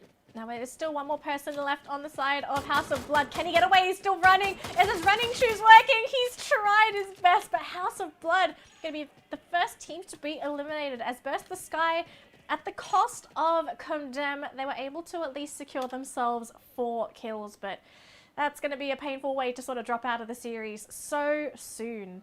Yeah, and I guess like they really paid off what they have definitely had previously, and here comes EVTH going closely against the likes of Knights, and unfortunately for Knights, they are already suffering a little bit of a blow coming in towards the side of Gaga, and there we go, opening things up with Golden chipping in some damage as well.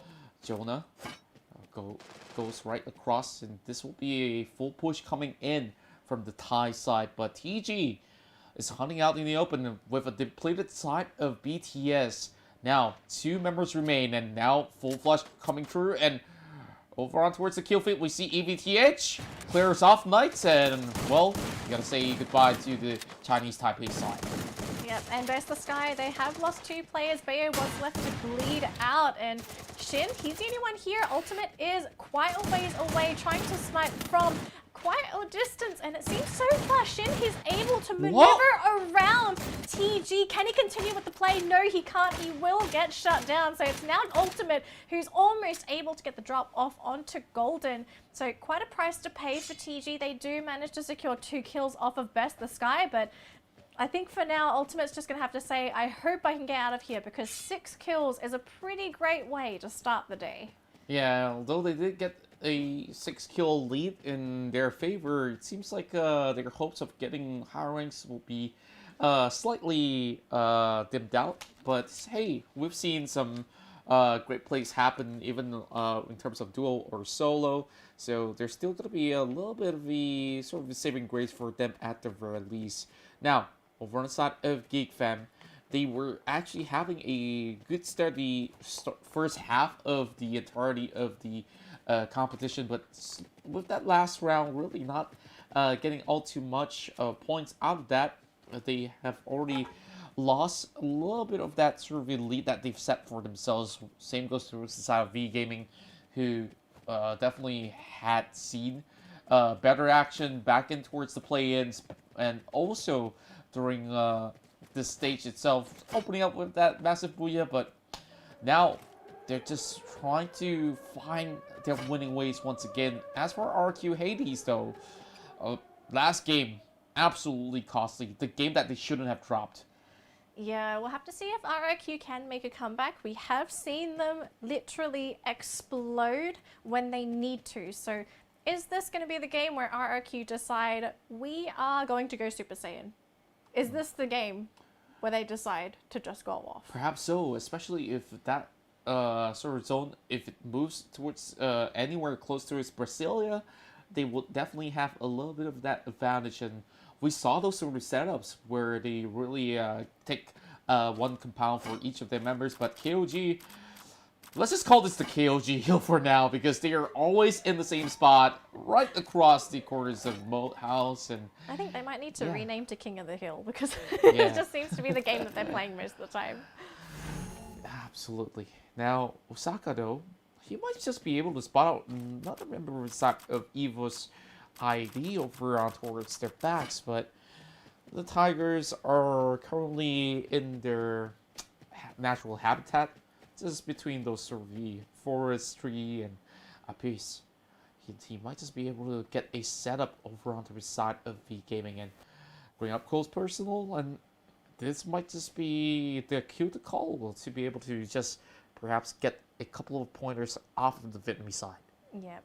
Geek is spread out, so oh, crazy, already getting dropped. He does have Mako nearby, so at least they'll be able to get that res off. But now Geek Fam, they have exposed their positioning, and V Gaming, they are well aware that they are going to be under siege. Their cover isn't that fantastic on this hill, unfortunately. Of course, they do have the advantage being on the hill, but they don't have amazing cover to hide behind.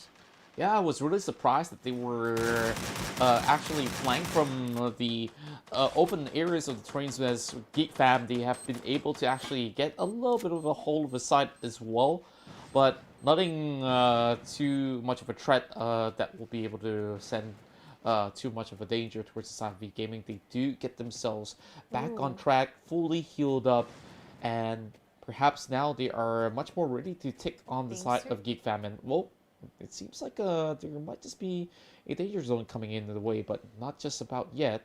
The rest of Geek Fam, though, they are quite far apart as compared to Apiz, who has moved his way all towards the corners where V Gaming is currently at. Yeah, Api's, this man has balls of steel, I'm going to say that. He's practically alone. But he is forcing out resources on the side of V Gaming, and we've seen a couple of grenades come out from V Gaming, none of them connecting, and even if they did connect, it only would have been onto one member on Geek Fam. So I wonder if maybe their play was to just sort of scare them a little bit before leaving. Because Geek Fam, they say, right, we've figured out that we can't quite get a good angle to take out whoever is here, so we'll just move. Yeah, and for Geek Fam, they're still looking to solidify their spot. At the very least, you can walk away with a few $100 or $1,000 richer. Well, every place matters. Yeah, every single placement so crucial to all these players who are currently in the FSCS Asia. Why are we whispering? Yeah. Doing a little bit of ASMR after a lot of long runs of shouting, I guess. I thought we were going to be doing this sort of a documentary style, and wild Osaka is in his natural habitat on the hill. Yeah, just by the corner of the rivers as well as the trees as well. But Rambo, though, really rushing his way in, and I guess they're going to be moving in towards the campsite via convoy being set up by the side of Thailand. But the last time that we saw them play in Purgatory, they really crashed and burned by doing the same sort of way. And this time, they are docking by the corners where they're going to be taking the left side of the flank against V Gaming. So I'm not too sure whether if V Gaming would eventually give up that spot, but the answer is going to be no for the moment. I have to say, it's quite bizarre that we didn't see as much action as we did on that southern island. I was expecting more teams to get eliminated down there. Here we go. Oh, V Gaming. Uh-oh. It's looking pretty bad for the side of V Gaming. They don't seem to be all too prepared for this. And EVTH, they do get one, but Crazy will be able to shut down two members from the get-go. And with that, EV Thailand, they might just be able to close up shop. There's going to be a grenade being popped right across the corner, but they've already got themselves swift into action. And your new kill leaders will be from Thailand. EV just sets in for that triple kill. And, well, that's going to be the 8th one on the bag for EV Thailand. That was a drive-by affair for Seoul, and they just sort of came in with their two vehicles, got a couple kills in, just be like, all right, good job, guys, get back in the car, let's go again. But seriously, they got to be so happy with those kills. V Gaming, it happened all too quickly. You could tell that they just weren't prepared to be rushed like that. Yeah, that was something that I kind of see a potential threat that was being set for the side of V Gaming, because early on we saw Geek Fam was on the right side of the flanks, and now that Evos kind of have a hunch that there's going to be a team up on towards those hills, it is a great spot for you to camp up and go for those long-range pickoffs. But from the backs, there's absolutely no cover, and EVTH, they absolutely abused that. I'm going to be taking a look at EXP Esports' perspective. They're pretty spread out, so they do seem to be trying to catch any stragglers that are trying to come into that new safe zone, but no one sort of made themselves known to EXP, so no kills as of yet for our second team on the leaderboard, but we might be seeing a little bit of action soon as everyone's just trying to scout around the edges, looking for stragglers, but no one's having any luck. Yeah, for the moment, many teams are playing a little bit passively, if you really want to count EVTH out of that, because they've already fragged out 2 teams from the start, and now hang on. hunting out for the side of EXP. I'm not sure if this is the team that you're looking for, but they've already got themselves in position. Now, Hoysang all alone, and Pungat is over on the other corner as well. EVTH lining it up, and Geek Fam's going to be across the corner as well. A couple of all these grenades as well as Molotovs have already been popped out, and oh, the vehicle's already smoking up. Here comes Rambo. He's trying to charge right in. And there's going to be crates as well as glue walls being popped up here. But Jonah tries to actually break the walls out. And this is not looking all too good for the side of EXP. But the cavalry might have just arrived in time. EXP, they are still defending this one really solidly. But Nate's coming right in towards the bottom. It will be a little bit of a scope right in towards the corners out there. Rambo only took 10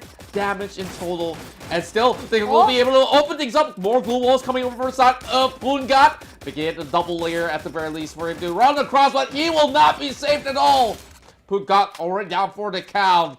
EXP caught by surprise.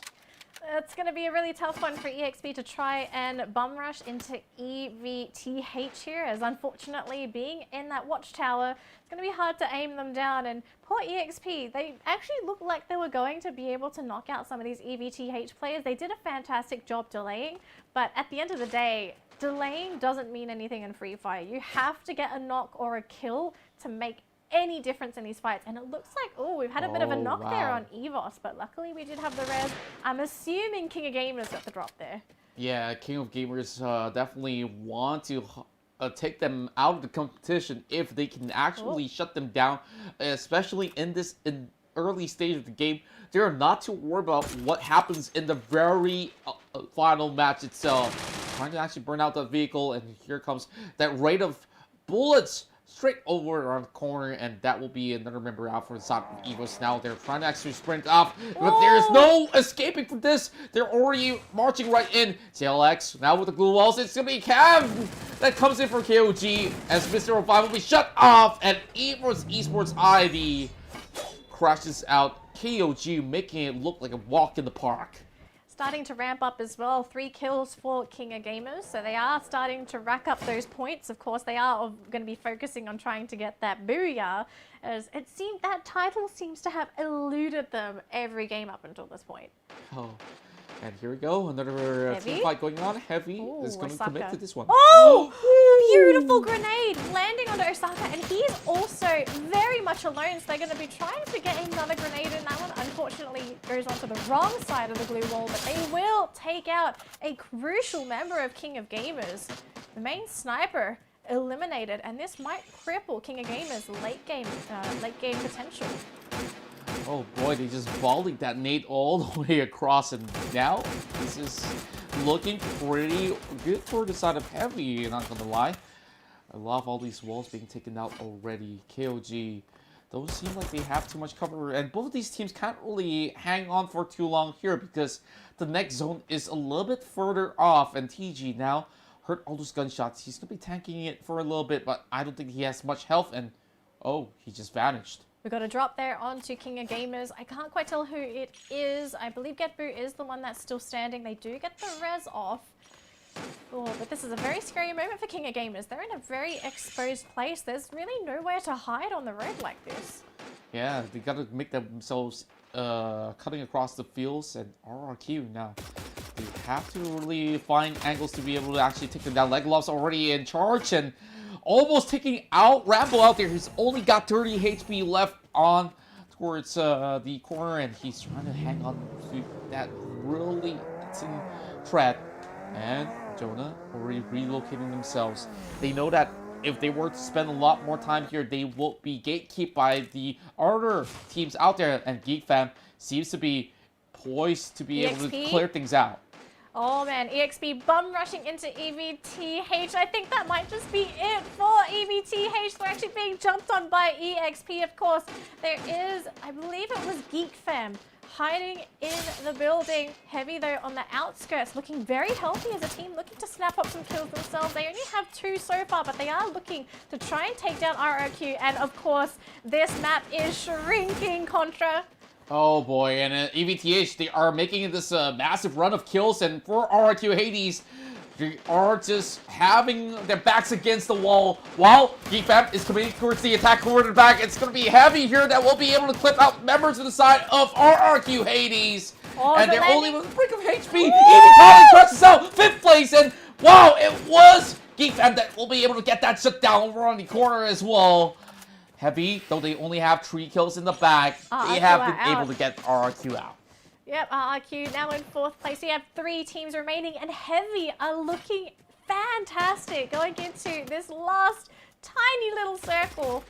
But the question is, can they compete with Geek Fam? Also looking very healthy themselves. They have all 4 members alive, and they are very much safe with King of Gamers on the right side of Geek Fam. But the thing is, does Geek Fam know where King of Gamers are? Looks like King of Gamers taking some fire, but from where? Is it from Geek Fam? It seems like they do know where King of Gamers are. Now this is the issue. Can King of Gamers find a safer place to hide? They have so little to work with. They managed to get the drop off. King of Gamers now down to 2 members. Oh, this might just be it for King of Gamers, looking to get 3rd place again. Oh, they might just be depleted by the end of it all because Heavy is also committed towards the attack and they are already outside. There's no way that they can move right in. Now, Ban and the rest of them, they are trying to actually pincer the attack over the side of Geek Fam. Geek Fam already losing a lot of health and all the nades are flying right in. Not looking all too good for both sides. And here comes the glue walls moving forward all the way in. And it will be Ban to the reveal. Looking for setup. Oh my goodness, that perfect nade. And now Ban wants to settle the scores. And this will be it. Heavy will get that booyah by the very end.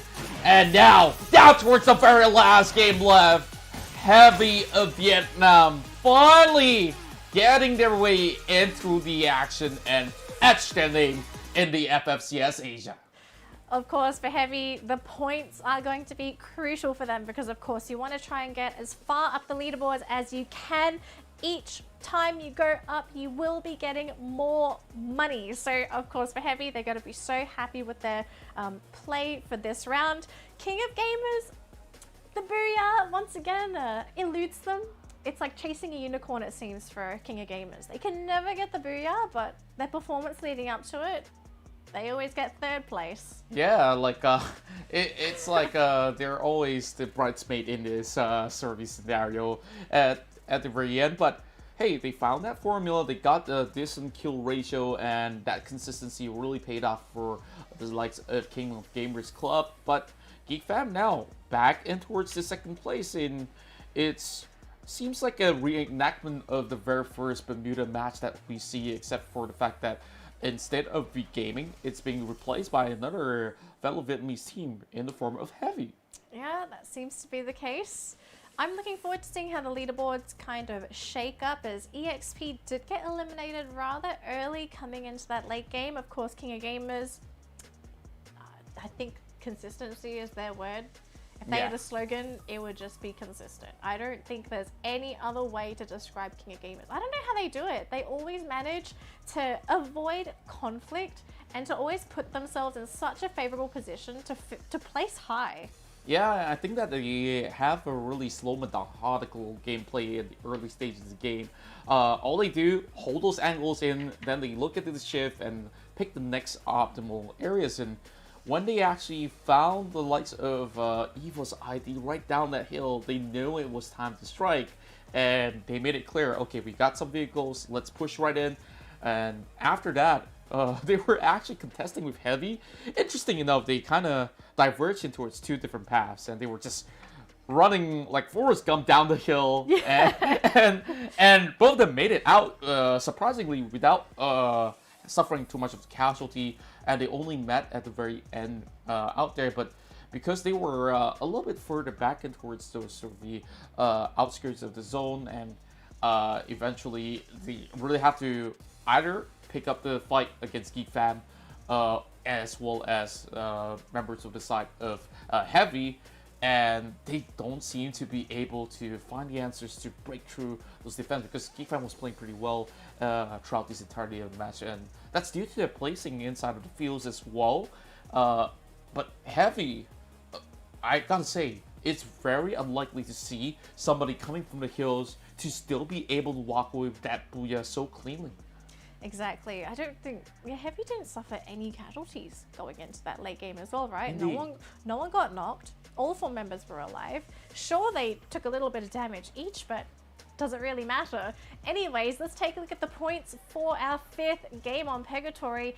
EV Thailand actually securing 40 points off of their 14 kill score.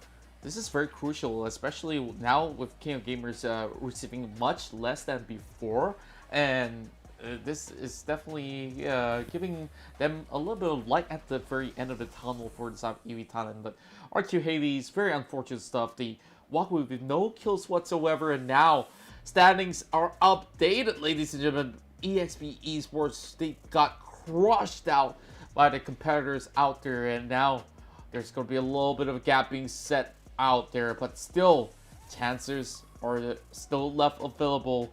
Remember this, we've seen some big games out there with 40-50 over points in one match. It could also happen towards the side of Evos Esports or even the likes of RQ Hades right now, but Heavy has moved up the chart. Same goes to EV Thailand over on the 6th spot. And other than that, nothing too much has changed as of the current, other than Heavy really taking away quite a lot of all the competitors in this map to be able to solidify themselves in towards the top 5. But Geek Fam, I'm just really surprised that they couldn't be able to break back into towards the top 5. Well, of course, we do need to see what happens on our next map, which, folks, is going to be our last one. We're going to jump into Kalahari in just a moment. Now, the thing that I find pretty interesting for Kalahari is that I do believe this is King of Gamers' weakest map. Even during the play-ins, their performance on Kalahari was a bit questionable. They played fantastic on Bermuda. You can tell that on Bermuda and Purgatory, they are very comfortable in those 2 maps. Kalahari, they haven't quite polished that up as of yet. So we could still see a little bit of a shift. But of course, we are looking at some pretty drastic changes with points for that to happen. Because there's a good chance EXP could take over King of Gamers' place if King of Gamers somehow completely fumble the match. If they get dropped out early with almost no points to work with, EXP can take the crown.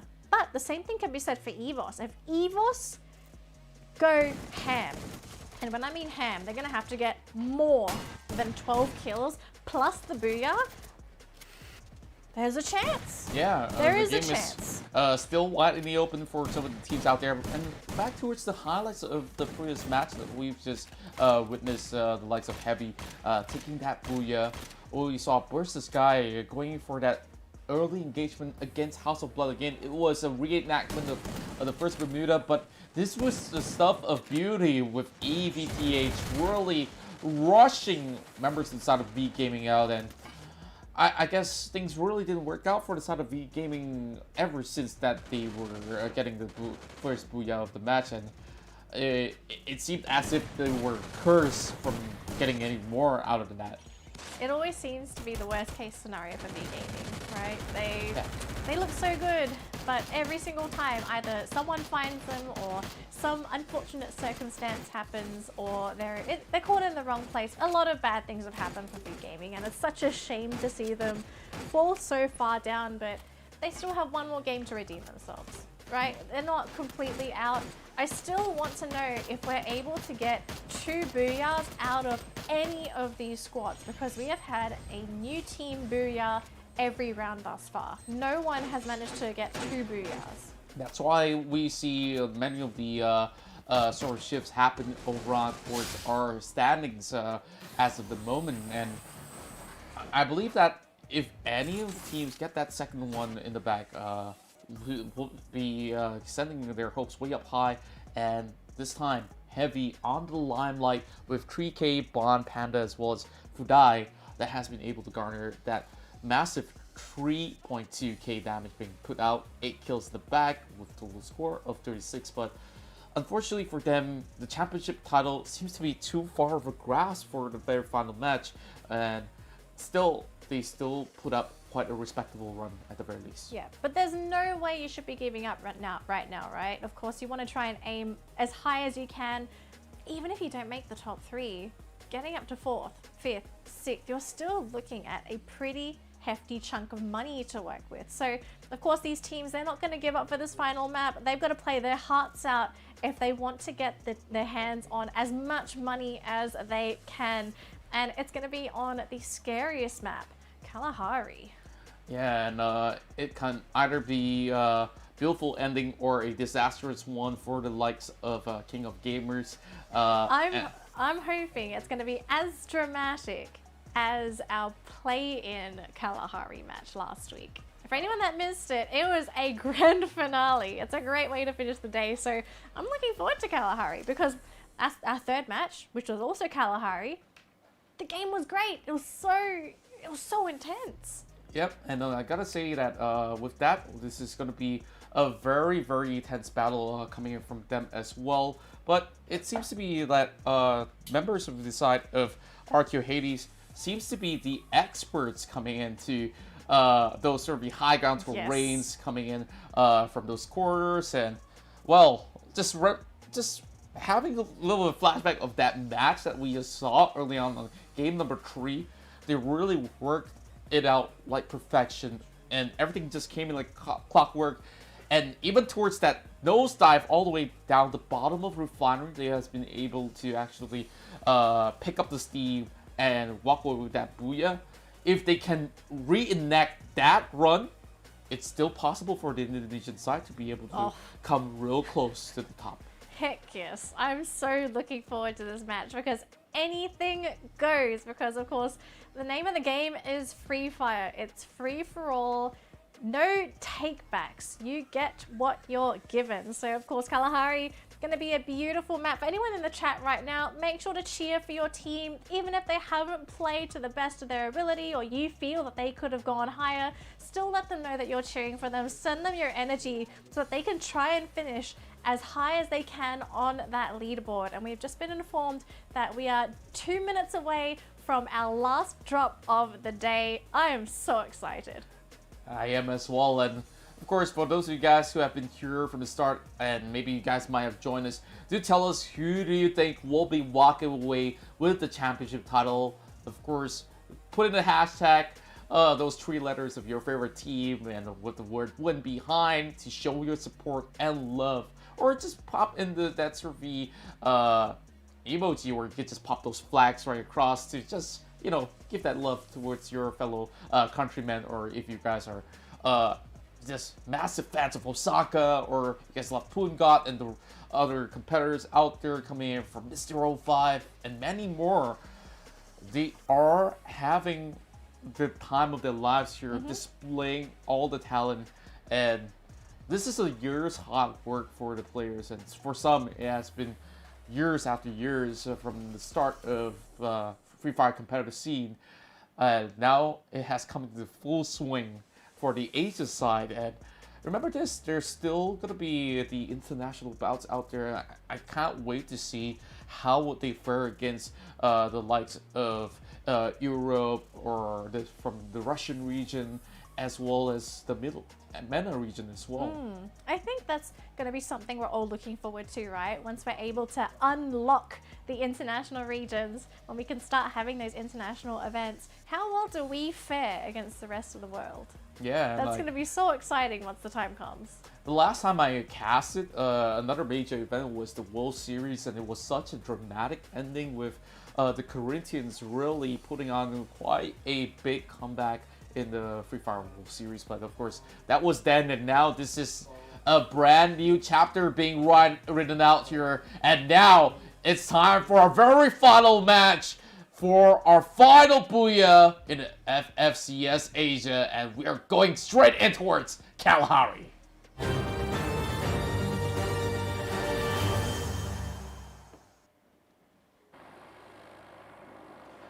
here we are. Final flight for all the players to etch their names in the history books of being the best in Asia. This FFCS could not be any more dramatic than this very final game. And we're starting to see some interesting flight patterns coming in from some of these squads, as EXP in their last matchup, they actually decided to play in the center of the map. They wanted to try maybe work their way outwards to grab some of those kills, but this time it seems like they are going to be working on the edge, and they might run into heavy as Hoisang, he is looting by himself.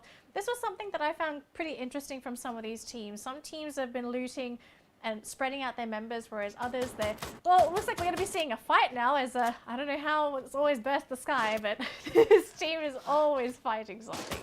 And it's also Team Knights that has been going in for the early engagements as well. And oh, the flank comes right in, and Tom might just be the first casualty of the match, but he is pushing upwards, and, well, I gotta say, these pyramids are not really giving the best of covers, but they do make do with what they have. It's gonna be versus Kai that does get those knocks in, but no kills being secured just about yet. Kai chipping in over the side of VGM, and up close and personal chin! Oh, goodness gracious! Goodness, able to get that knock, and I think that might just be it for the Knights as their final member gets eliminated, and that's going to be it. Knights, unfortunately, will have no more opportunities to play and are officially knocked out. I mean, there's nothing to get knocked out for, but it's a hard way to end the series, being the first team to get eliminated. But we still give them a whole lot of respect, as well as big thanks to the Chinese Taipei side for participating throughout the entirety of the run. Being the representative of the region itself has been pretty much great. And here comes BGM, already having been being knocked out, and that peek over the window really opened things up for the side of House of Blood. But KOG, they're not too far away as well. Crazy, and this is that club, I'm not sure how are they going to work it out. I'm not sure if they're going to be able to work with this at all. This is sort of the disadvantage of looting this way. Sure, you get more, you can cover more area with more people, but if there's anyone in the vicinity, it's such an easy pick. You will lose that member. So V Gaming, this might be it for them, unfortunately, as the last remaining member is going to be on the rooftop. Crazy. Can he maybe punish House of Blood for killing off his teammates this early? You always see these teams collide so early, but wow, Geek Fam's chipping in the action as well, and BTS running out in the open. This is not what he's desiring for, but oh boy, BTS. That's Bayo as well. He is one of those crucial team members on Burst the Sky that does a significant amount of damage during those engagements. So to lose him here, this is really going to punish Burst the Sky. And for V Gaming, they will be counted out from this match as well. They will drop it 11th. And for the Vietnamese side, at least, V Gaming has been able to secure a booyah in the finals here. But oh, House of Blood having one member being knocked out. KOG, they're hunting for those kills. They want to settle the scores and make their mark, putting themselves higher on that leaderboard. They managed to grab one kill for themselves. They're looking for more, and oh, they almost grabbed the knock there. I don't know if they have. They will get Danny, and Kai is the only member left alive on House of Blood. Oh, no, he's not. Looks like they're actually going to be able to get away with one. So they've sacrificed their team just to get one player out. Well, definitely not really worth the cost at all now. Gamers further extend their lead. Yeah, King of Gamers are looking for this final player, but I'm sad to say they won't get that full house cleanup. But they will at least be able to scout around and continue to loot this area at least, as Heavy are going to be sitting in a watchtower themselves. But I don't think anyone's close enough that they can snipe them out here.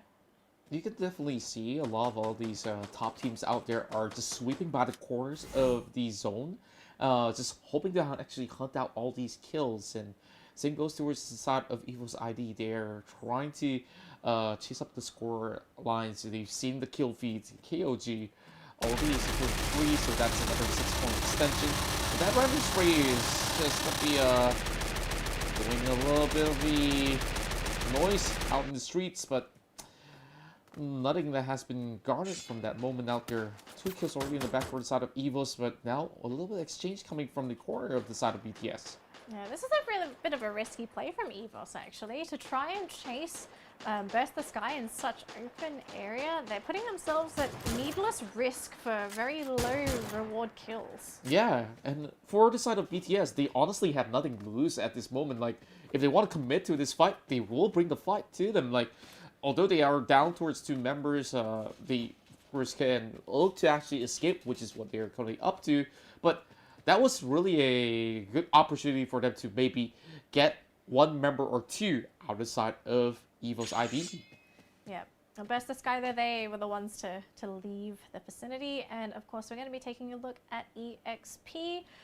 Seems for now it's very clear where they are, so there's no kill potential there. Same thing goes for Heavy. They haven't really seen anyone, as for now it seems like they're scouting the road, maybe hoping to potentially punish anyone that's following one of those roads in towards that safe zone. But yeah, there's no one here, so they're probably going to be seeing a lot less action on Kalahari this time. Yeah, all the teams really want to get their way all the way to the top, just like the cruise, literally. But of course, by the end of it all comes down to whoever gets the most points to be able to crown champions right here. But Evos, close quarter combat, and they finally found the rest of BTS. Oh, managed to get a car though, so Condemn, is he able to get out of this? He's tried to reverse his way out in the car, but he will get knocked down. There is still 1 member left, and I have to say, Evos, they are relentless when they hunt down for these kills. Yeah, and now they definitely get the same amount of kill points. Do they know where Shin is? Yeah, I'm not too sure if they do know where exactly he is, but he's finding every crease of the corners of the crack that he could find to just hide himself for the moment. And I believe that Evos are smelling the blood and finally spots him out. Commitment to these kills. They do get Shin. That's going to be the final 4 members of Burst the Sky eliminated. But this was a very expensive chase for Evos. They committed a lot of glue walls to chase down for that 1 last kill. And we'll have to see if that does influence them in the late game, because we've seen how important those glue walls are when you're coming into those last couple circles. Yeah, and I guess some of the points that they garnered from here might just be worth it if they really do get the booyah at the very end. As for the side of EVTH, they are having a very, very slow start. Remember that they still have a little bit of a chance here, although that they have already slid down the ladder for a little bit. But over on the corners there, it will still be a lot of all these big teams still waiting on the lines, especially Caramel as well as EXP, guarding a very nice valley as well as the river together. Now, Heavy is on the outside of the safe zone here, and Geek Fam, they're pretty close to where Heavy might be penetrating that safe zone, so we could be seeing some gatekeeping if they know where Heavy is coming from. But I think for now, they're just going to be playing on the outside, trying to preserve themselves for that late game, as Heavy just, yeah, it's just a looting game for them. I mean, it doesn't hurt now anyway, it's still pretty early. Yeah, the sweet time. You can see for the moment, it's just the calm before the storm. Oh, I do believe Shayu may have exposed himself to EXP there. Yep. And for all the people to spot him out, it's Purgatory. I'm not too sure how is he going to be making it out alive, but try as he may, tries to tank go out of all these sort of bullets flying up in the air, and those sort of pixels are not connected, so at least he does get a couple of fresh breath of air before the rest of the members of the side of EXP comes marching in, because they really want those corners out there. And over on the side of Geek Fam, they are still being very, very, very stubborn about this situation. Just from that top-down view, just because EXP have been so willing to commit to show you, I actually believe RRQ may have caught wind of where EXP could be, but I'm not sure if they're heading towards that direction yet. We could be seeing RRQ maybe waiting for EXP to potentially move when that safe zone does move in a little bit more. So yeah, EXP, they may be revealing their position here. They will fully commit to show you though. That's the knock, and Well, that's going to be it for Porsche. Really nice pixel shot, but his location is absolutely exposed anyway, so this is going to be a really great start for South EXP as they are still controlling Santa Catarina. Heavy though. Heavy. They are still luring around, and I'm thinking that this might just be very costly for them. And once again, EXP playing the gatekeepers over on the corner, and oh, they did drop on over on the corner. Without those 30 members around him, I don't think that Heavy will be able to go in for the revival. No, it doesn't seem like that's going to be the case at all. On the other side of the map, though, we do see King of Gamers and Evos being... Oh, Evos are pretty spread out. They are getting very close to King of Gamers, and it is going to be very scary if they do get spotted out. TG, in the meantime, though, spotted out by EXP, and we know how EXP plays. If they see anything move, they shoot. Oh, yes indeed. And, oh boy. Oh, RQ! They actually sniped that away from EXP. That's a very long-range Groza spray coming in from Legolas. Pretty insane if you ask me, considering the recall. But, oh, Evos ID, they are going in for the commitment. And it's KOG again that's been able to get that knock. It might just be another episode right here. But, oh! Osaka is going to be the key player out there. And he's down and out. 2 members remaining. Gepu having very little health. Over the corner. It's a push. KOG. They might just be eliminated right here. Kevin, the last hope remaining. He's sprinting off. And the Tiger says, where are you at? 6 kills in the bag for Evos Esports ID. This is... I didn't jinx this. Kalahari, I mean, I mentioned this. This is King of Gamers' weakest map thus far. They haven't been able to secure too much on this map, and it looks like this might be the case yet again. So it does leave their first place spot open to potentially getting swiped up by EXP. But of course, it is too soon to say because maybe EXP could also fumble the game. They might still leave this open for King of Gamers to easily take this. But remember, there's also potential for Evos to completely go off. Now, the thing is, can Evos do it? Yeah, you can see their logos are having a lot of flames being light up on them. They are on the streak. They also removed another 2 members from the side of EVTH, and Heavy's the next team to be eliminated. EXP now putting in the damage as well.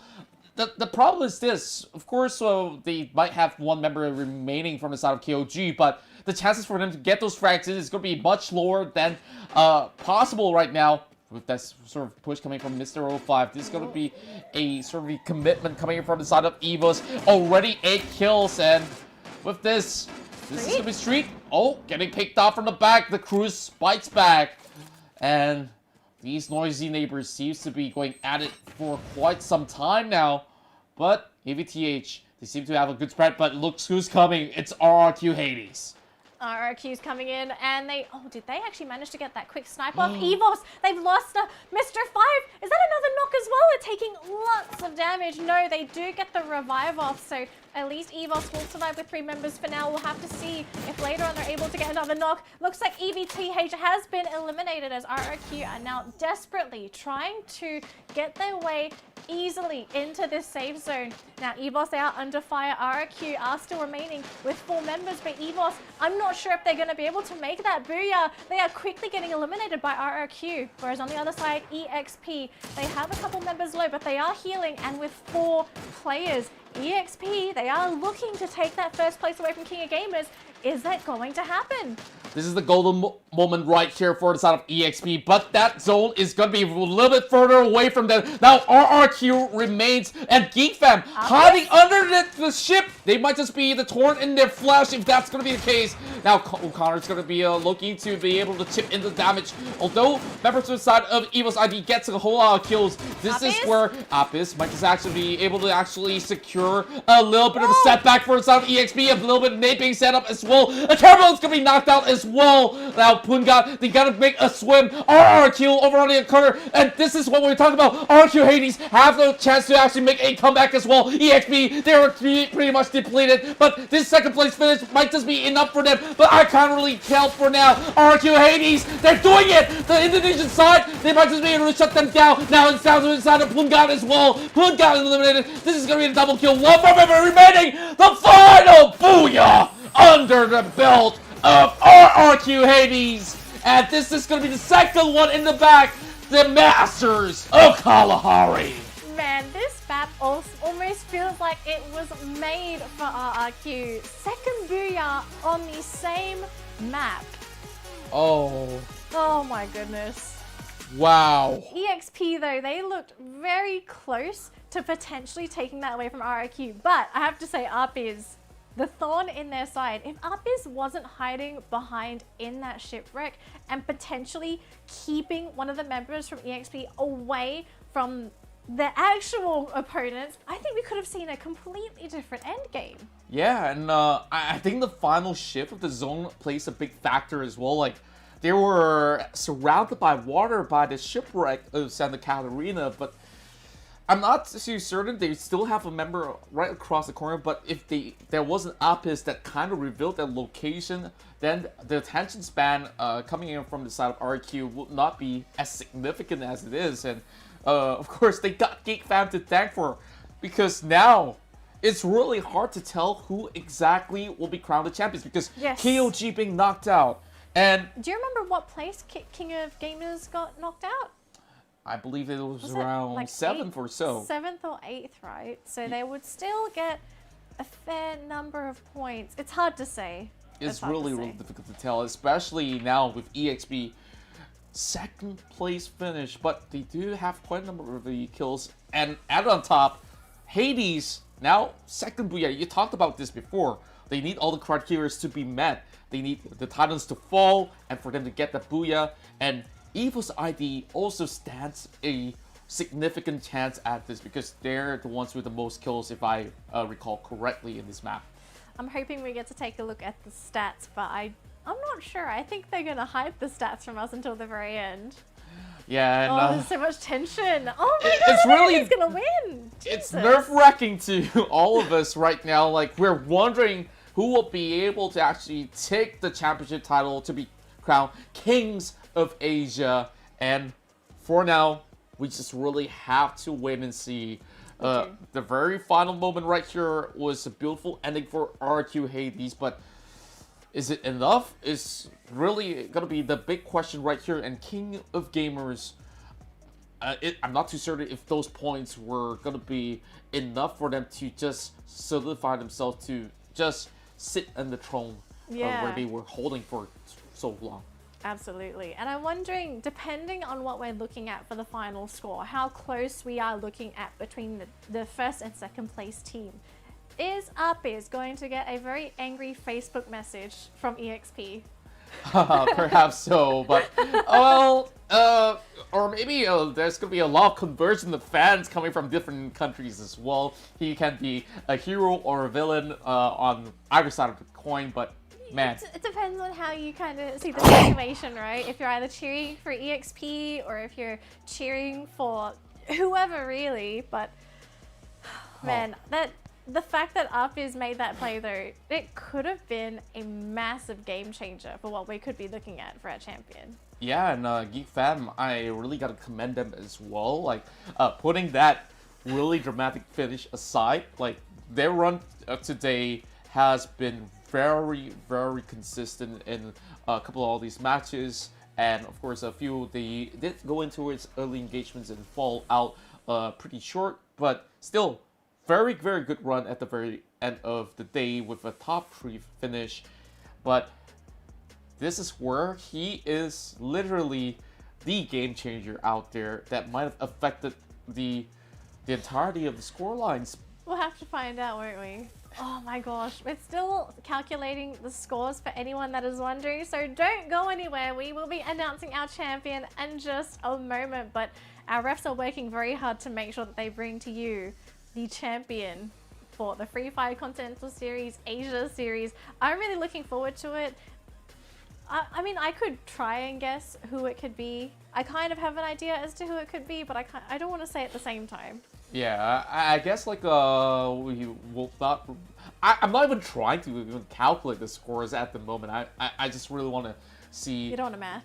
Yeah, I don't want to math. I think my brain is being blown apart by all the action that happened early on. And, chances are still pretty good for the side of KOG if you do ask me.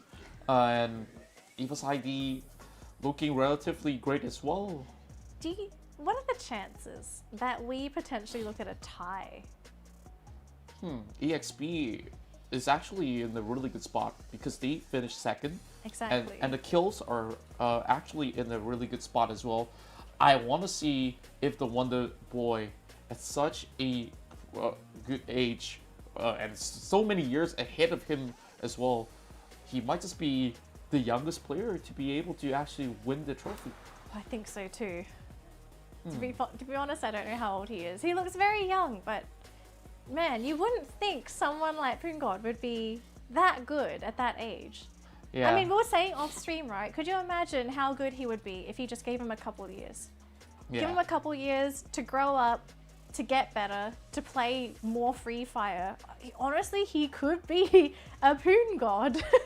Yeah, like for now, he's already making a mark, and I gotta say, Free Fire so far has been able to provide so much opportunities for gamers alike all around the world to be able to display their talent, and not only that, change their lives through gaming so far. And Poon God is definitely one of these examples.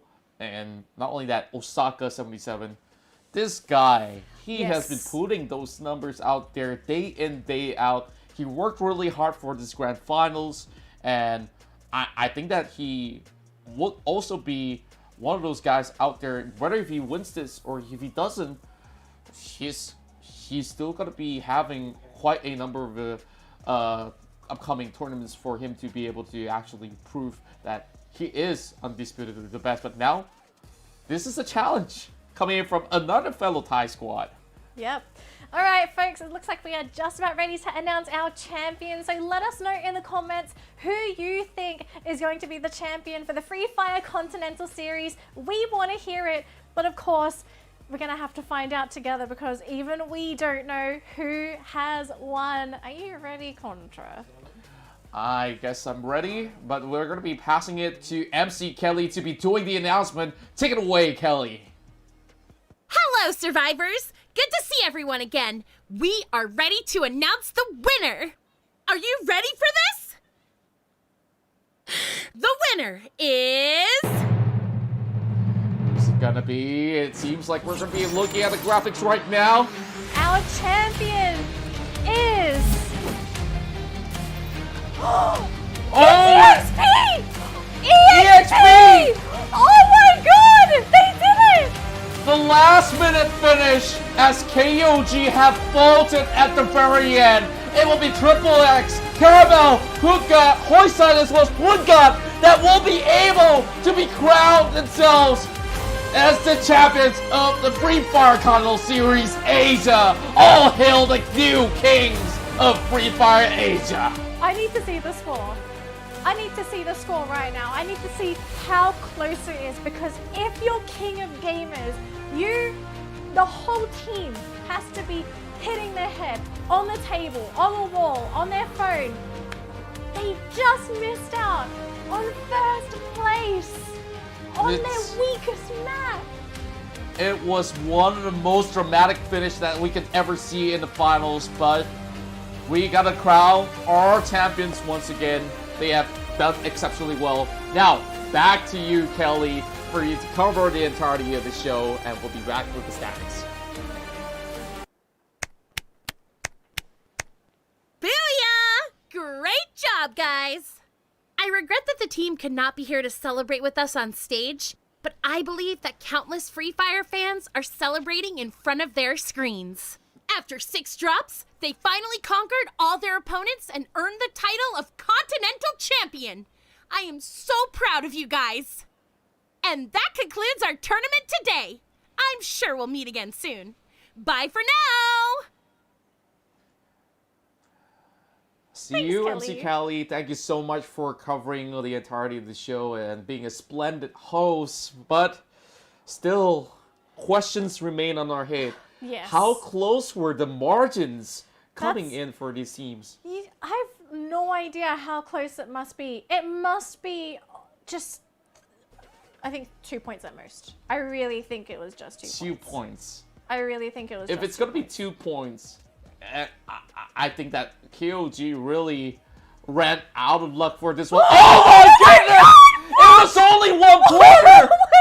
EXP Esports!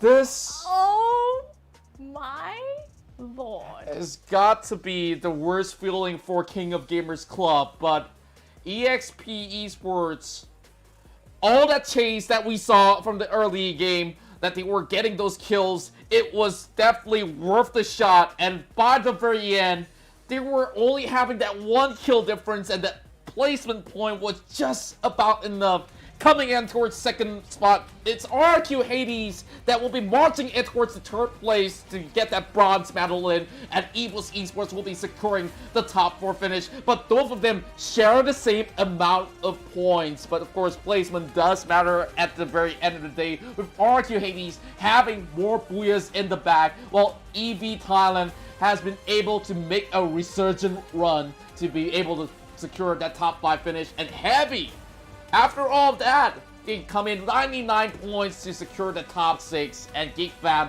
on 7. Wow. 1 point. 1 point.